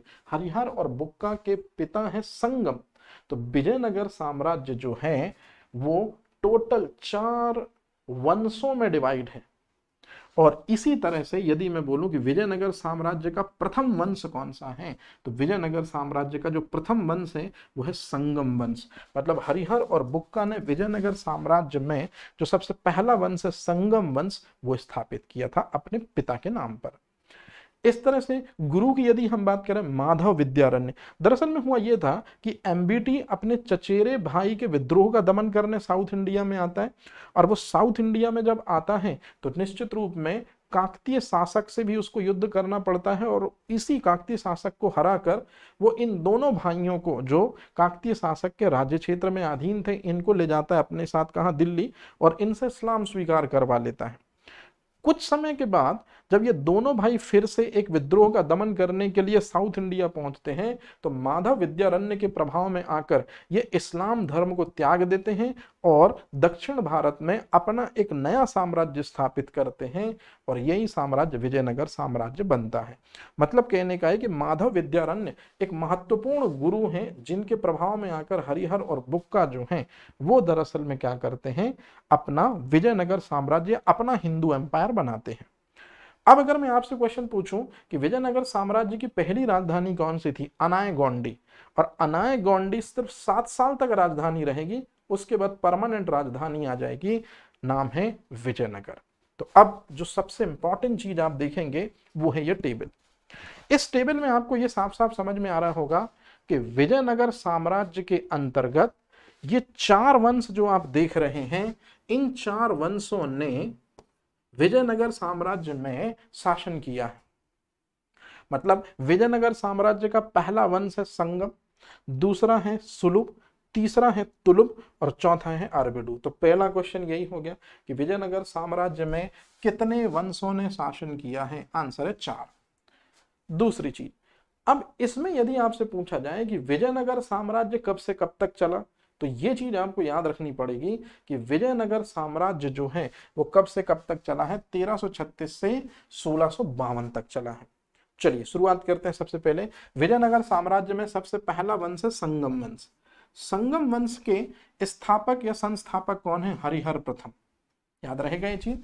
और यदि मैं आपसे पूछूं कि अंतिम शासक कौन है, तो याद रखेंगे विरूपाक्ष द्वितीय। अब ध्यान से सुनिएगा, बहुत इंपॉर्टेंट चीज बता रहा हूं। संगम वंश के बाद जो अगला वंश आता है उसको कहते हैं सालुब वंश, या सुलुभ वंश भी हम बोल सकते हैं। तो सालुब नरसिंह देव जो हैं ये आपको दिख रहे होंगे। अब दरअसल में हुआ क्या है, इंपॉर्टेंट चीज जो बता रहा हूं उसको ध्यान से सुनेगा। ये जो व्यक्ति है जिसका नाम है सालुब नरसिंह, ये अंतिम जो शासक हैं, संगम वंश का अंतिम शासक कौन है? विरूपाक्ष द्वितीय। तो अंतिम शासक विरूपाक्ष द्वितीय की हत्या कर देंगे। विरूपाक्ष द्वितीय की हत्या कर देंगे कौन? सुलभ नरसिंह। तो इस तरह से ये यदि मर जाएंगे तो इनका वंश खत्म हो जाएगा और सुलभ नरसिंह के नाम पर सुलभ वंश स्टार्ट हो जाएगा। इस प्रोसीजर को या इस हत्याकांड को कहते हैं प्रथम बला पहाड़। तो प्रथम बला पहाड़ की घटना शायद आपको अब समझ में आ जाएगी। प्रथम बला पहाड़ का मतलब होता है कि संगम वंश की समाप्ति और सुलभ वंश का अभ्युदय, मतलब संगम वंश एंड और सुलभ वंश यस। इसी तरह से सुलभ वंश का अंतिम शासक कौन है? इम्माड़ी नरसिंह, देख लीजिए। और इम्माड़ी नरसिंह की हत्या करेंगे वीर नारायण। तो जैसे ही इम्माड़ी नरसिंह की हत्या होगी तो इम्माड़ी नरसिंह खत्म, इसका सीधा सा मतलब है कि कौन खत्म हो जाएगा? सुलभ वंश खत्म हो जाएगा और तुलुभ वंश जो है वो शुरू हो जाएगा। इसी को कहते हैं द्वितीय बला पहाड़।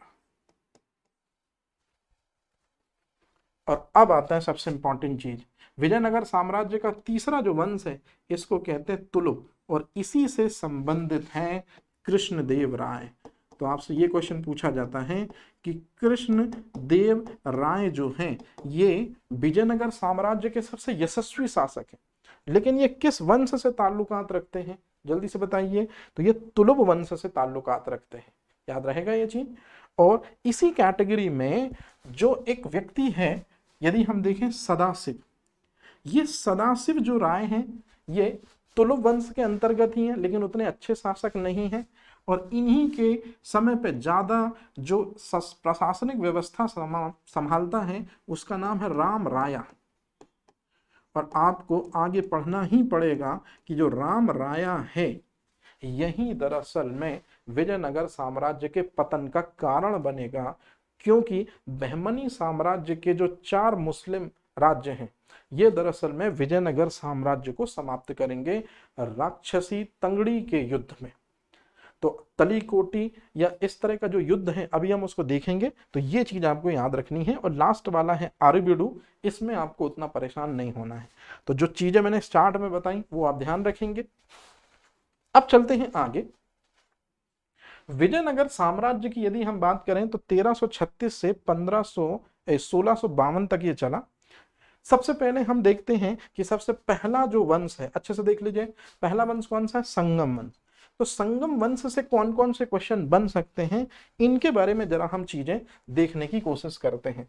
तो सबसे पहले यदि आप देख रहे होंगे तो संगम वंश का जो सबसे पहला शासक है वो है हरिहर प्रथम। हरिहर प्रथम ने ही सबसे पहले राजधानी बनाई थी अनायगोंडी, और 7 सालों के बाद फिर ये राजधानी बनती है विजयनगर, और इसी को कहते हैं आधुनिक हम्पी, जो आज के समय में कर्नाटक में है, और तुंगभद्रा नदी यहां पर है।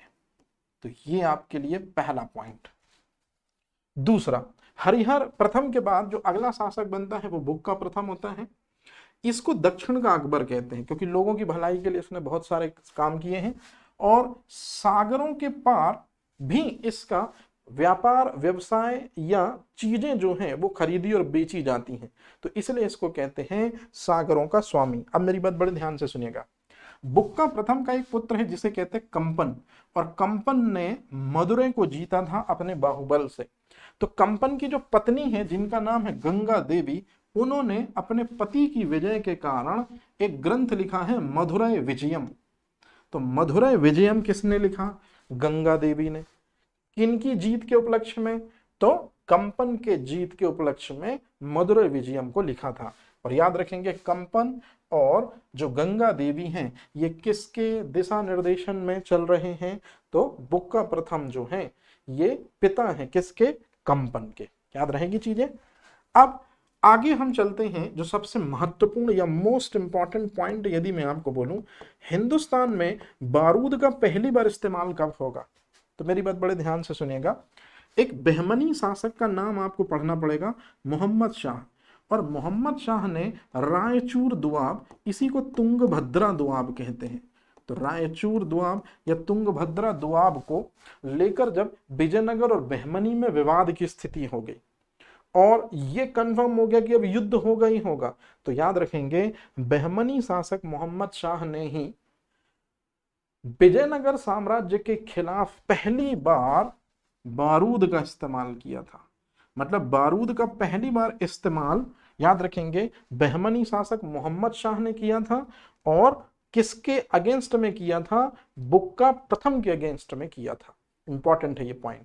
और यदि हम बात करते हैं कि मुगल समय में, तो मुगल के काल में तो आपको निश्चित रूप में बिल्कुल पता होगा कि बाबर ने सबसे पहले 1526, लेकिन उससे पहले बाजौर और भेरा की लड़ाई में भी तो दरअसल में बाबर ने क्या किया था? बाबर ने यूज किया था बारूद को और तुगलमा युद्ध नीति और इस तरह से। फिर इसके बाद देवराय प्रथम अगला शासक बनता है और देवराय प्रथम के बारे में एक ही चीज है कि तेलुगु के एक कवि हैं जिनका नाम है श्रीनाथ, इनको संरक्षण दिया था और हर विलास ग्रंथ लिखा था श्रीनाथ जी ने। इंपॉर्टेंट है, जो चीज में बिल्कुल बता रहा वो इंपॉर्टेंट है। अब यदि हम बात करें देवराय द्वितीय की, मोस्ट इंपॉर्टेंट क्वेश्चन, गज बेटकर की उपाधि मतलब हाथियों का शिकारी किसे कहते हैं? और हाथियों का शिकारी जो है के कारण ही इनको इंद्र का अवतार माना जाता था, क्योंकि हाथियों को कंट्रोल करना अच्छे से जानते थे। कौन? देवराय द्वितीय। बहुत सारे एग्जाम ने इस क्वेश्चन को पूछा है। इमानी देवराय या प्रौढ़ देवराय किसे कहते हैं? अच्छे से देख लीजिए, देवराय द्वितीय को कहते हैं। और सबसे इंपॉर्टेंट चीज कि संगम वंश का जो विजयनगर साम्राज्य का सबसे पहला वंश है उसका सबसे महानतम शासक जो है वो देवराय द्वितीय है। क्यों? क्योंकि इसकी जो सीमाएं हैं वो श्रीलंका तक जो है विस्तृत थी। और सबसे लास्ट में विरूपाक्ष द्वितीय, संगम वंश का अंतिम शासक। तो अंतिम शासक, प्रारंभिक शासक और महानतम शासक, ये तीन आपको पता होना चाहिए विजयनगर साम्राज्य के पहले राजवंश संगम में, क्योंकि क्वेश्चन ज्यादातर यहीं से आते हैं। अब अगर इसके बाद अगर मैं बात करूं तो संगम के बाद सुलभ आता है। हालांकि सुलभ में कुछ पढ़ने को नहीं था, सीधे सीधे पहुंचते तुलुभ में। और तुलुभ राजवंश में जब हम बात करते हैं तो एक ही नाम सबसे ज्यादा निकल कर आता है, कृष्णदेव राया। और इस साल के मेंस में कृष्णदेव राया को लेकर क्वेश्चन आया था। चलिए जरा देखते हैं कृष्णदेव राया से कौन कौन से इंपॉर्टेंट क्वेश्चन बनते हैं। आंध्र भोज या अभुनय भोज या आंध्र पितामह, और सबसे इंपॉर्टेंट यवनाचार्य की उपाधि से किसे विभूषित किया गया है? तो आंसर है विजयनगर साम्राज्य के अंतर्गत आने वाला तीसरा राजवंश जो है तुलुभ, इसमें सबसे महानतम शासक हैं तुलुभ राजवंश के और संपूर्ण विजयनगर साम्राज्य के कृष्णदेव राया। तो कृष्णदेव राया जो हैं ये तुलुभ राजवंश के भी सबसे महानतम शासक हैं, विजयनगर साम्राज्य के भी सबसे महानतम शासक हैं। बाबर ने अपनी आत्मकथा तुजु के बाबरी में लिखा था कि कृष्णदेव राया सच में हिंदुस्तान का शक्तिशाली शासक है। याद रखेंगे, ये बहुत इंपॉर्टेंट है। मतलब यदि मैं आपसे क्वेश्चन पूछूं कि बाबर ने अपनी आत्मकथा में 5 मुस्लिम रियासतों का और 2 हिंदू रियासतों या 2 काफिर रियासतों का जिक्र किया था, तो 2 हिंदू या 2 काफिर जो रियासतें थीं उनमें एक तो मेवाड़ थी, राणा सांगा ने विश्वासघात किया था, है ना, पानीपत के प्रथम युद्ध में सेना ना भेजकर, और दूसरी जो रियासत है काफिर वो यही है विजयनगर साम्राज्य। तो ये आपको याद रखना है। अब कृष्णदेव राय के समय को तेलुगु साहित्य का क्लासिक युग कहते हैं। अब यहाँ तेलुगु साहित्य के क्लासिक युग का मतलब क्या होता है कि कृष्णदेव राय ने अपने दरबार में 8 तेलुगु कवियों को या 8 तेलुगु साहित्य के जानकार लोगों को जगह दे रखी थी, जिसमें नंबर 1 पोजीशन पर जो तेलुगु साहित्य का जानकार था उसको कहते हैं पंडाना। और पंडाना के कारण ही जो अष्ट दिग्गज परंपरा है इसकी शुरुआत हुई। तो आपसे ये क्वेश्चन पूछा जाएगा, अष्ट दिग्गज परंपरा की शुरुआत किसने की? कृष्णदेव राया। तेलुगु के 8 जो कवि होते थे वो होते थे इनके दरबार में, और इनमें से नंबर 1 पोजीशन पर पंडाना थे। और पंडाना ने आंध्र इन कविता का इनको पितामह कहते हैं। क्यों कहते हैं? क्योंकि इनके द्वारा मनुचरित्र और इनके द्वारा ही स्वारोचित संभव ये ग्रंथों की रचना की गई थी। और ये हर घरों में, हर तमिल के घरों में, हर तेलुगु के घरों में ये ग्रंथ अवेलेबल है। पंडाना बहुत इंपॉर्टेंट क्वेश्चन है, आपसे पूछा जाएगा आंध्र कविता का पितामह, याद रखिएगा आंध्र कविता का पितामह पेंडाना है। लेकिन यदि आपसे पूछा जाए कि क्लासिक युग किसे कहते हैं, तेलुगु साहित्य का क्लासिक युग किसके समय को कहते हैं, कृष्णदेवराय, क्योंकि उन्हीं के टाइम पर ये सारे थे। अब आपने तेनालीराम के बारे में जरूर सुना होगा। तेनालीराम भी किसके दरबार में रहते थे, ये कृष्णदेवराय के। और उन्होंने भी एक ग्रंथ लिखा है जिसका नाम है पांडुरंग महात्म्य, याद रखेंगे। और एक और हैं कवि जिनका नाम है नंदी तिग्मन, और इन्हीं ने पारिजात परहण ये रचना करी थी। तो आपको ये इसलिए याद रखना पड़ेंगे क्योंकि यही तो क्वेश्चन है दरअसल में, क्योंकि यहां तक की चीजें पूछ ली गई हैं पूरी, अब यहां से शुरुआत हो रही है तो थोड़ा टफ हो सकता है, लेकिन इसी वजह से मैं एक एक चीज बता रहा हूं। अब आता और भी खतरनाक, जो शासक हैं कृष्णदेवराय वो खुद तेलुगु के बहुत अच्छे जानकार हैं, और उन्होंने एक ग्रंथ लिखा है आमुक्त माल्यात। आमुक्त माल्यात दरअसल में एक ऐसी किताब है जिसमें कौटिल्य के अर्थशास्त्र के जैसी बातें जो हैं बहुत ज्यादा सिखाई गई हैं कि राजा को किस तरह से परिचित होना चाहिए अपनी अर्थव्यवस्था को आगे बढ़ाने के लिए, या राजा को हमेशा बाजार व्यवस्था या अर्थव्यवस्था के प्रति किस तरह से प्रयत्नशील रहना चाहिए। तो इस तरह के, जिस तरह से कौटिल्य के अर्थशास्त्र ग्रंथ में बातें हैं, उसी तरह से ये तेलुगु भाषा में लिखा आमुक्त माल्यात बुक में ज्यादातर इंफॉर्मेशन मिलती है किसके बारे में, कृष्णदेवराय के राज्य व्यवस्था के बारे में। हालांकि संस्कृत के भी एक बहुत अच्छे जानकार हैं कृष्णदेवराय, इन्होंने जाम्बती कल्याणम और उषा परिणय ग्रंथ लिखे हैं, लेकिन ये संस्कृत में लिखे हैं, याद रखिएगा। तेलुगु में लिखा है आमुक्त माल्यात और संस्कृत में लिखे हैं उषा परिणय और जाम्बती कल्याणम। अब यदि मैं बात करूं कि कृष्णदेवराय को जो सबसे प्रिय है वो कृष्ण है, इसलिए उन्होंने अपने प्रिय के नाम पर ही अपना नाम कृष्णदेवराय रख लिया था। लेकिन दूसरे धर्मों के प्रति भी ये बराबर का सम्मान रखते हैं। हजारा मंदिर, विट्ठल स्वामी मंदिर, चिदंबरम मंदिर, इन सभी मंदिरों का निर्माण भी कराया है। अपनी माता के नाम पर, नागल देवी के नाम पर, इन्होंने नागलापुरम नगर की स्थापना की है। तो ये आपको बहुत महत्वपूर्ण जो है वो चीज याद रखनी है कि अपनी माता के नाम पर नागलापुरम नगर किसने बसाया था, तो कृष्णदेवराय ने। अब कृष्णदेवराय का एक दोस्त है जो पुर्तगाली गवर्नर है जिसका नाम है अल्बुकर्क, और अल्बुकर्क को ही भटकल में एक किला बनाने की परमिशन देते हैं कृष्णदेवराय। तो इस तरह से कृष्णदेवराय से संबंधित ज्यादातर क्वेश्चन जो हैं वो कॉम्पिटिटिव एग्जाम में आ रहे हैं, जिनके बारे में आपको बहुत अच्छे तरीके से क्या करना होगा, समझना होगा और चीजों को याद रखना होगा।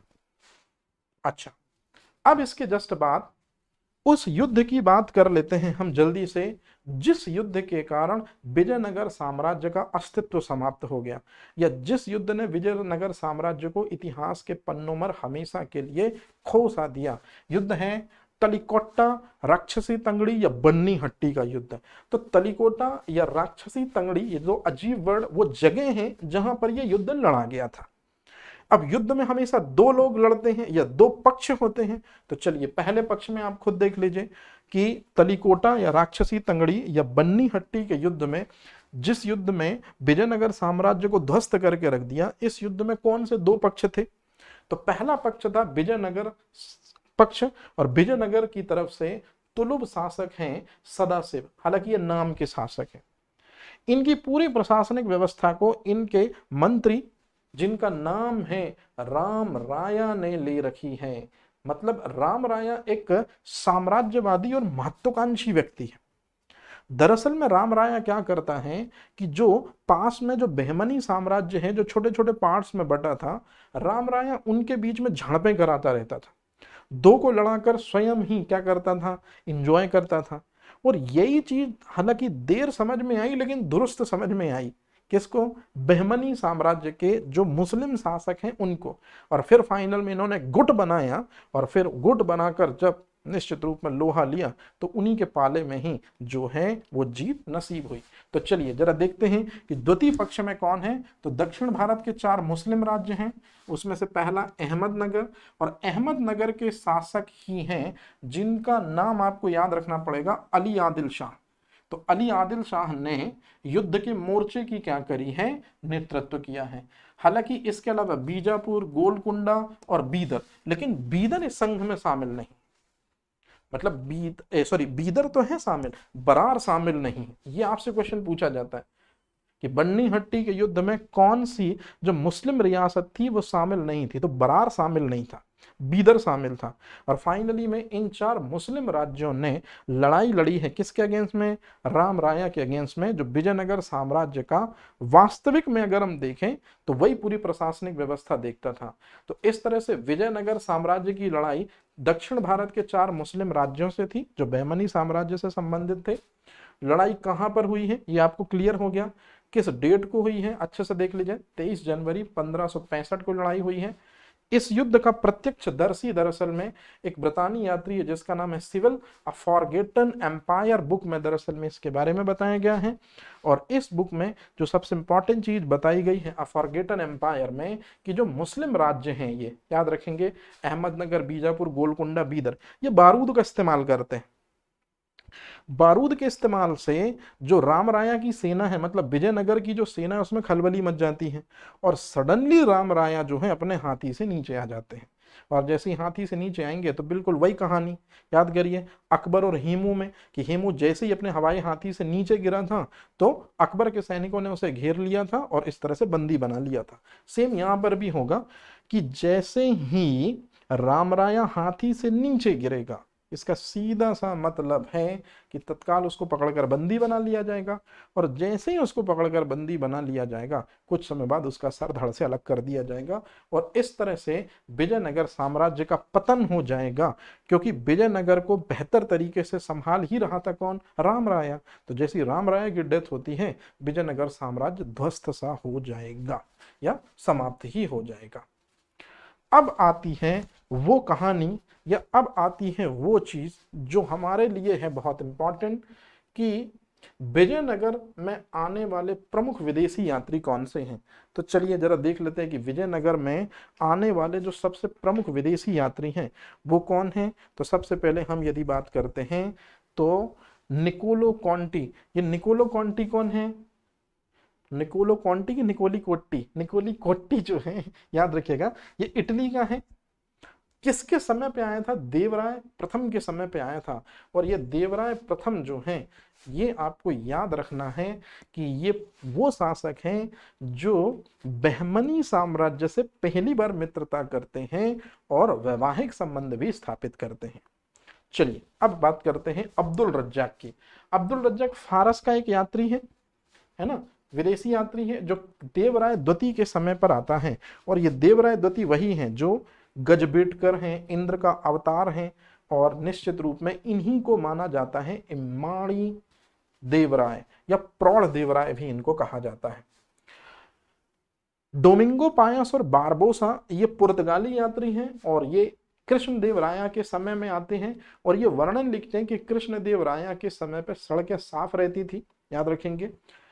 त्योहार बहुत अच्छे से मनाए जाते थे, सभी धर्मों के त्योहार मनाए जाते थे। जो शासक है वो खुद समय समय पर लोगों के बीच में निकलता था, उनसे बातचीतें किया करता था। मतलब डोमिंगो पायस और बारबोसा ने सजीव चित्रण लिखा है किसका, कृष्णदेव राया, मतलब तुलुव राजवंश का। और इसी बुक में उन्होंने बताने की कोशिश की है कि तुलुव राजवंश का सबसे अच्छा शासक कृष्णदेव राया ही है। नूनिज जो है ये पुर्तगाली यात्री हैं, अच्युत राय के समय में ये क्या करता है, हिंदुस्तान आता है।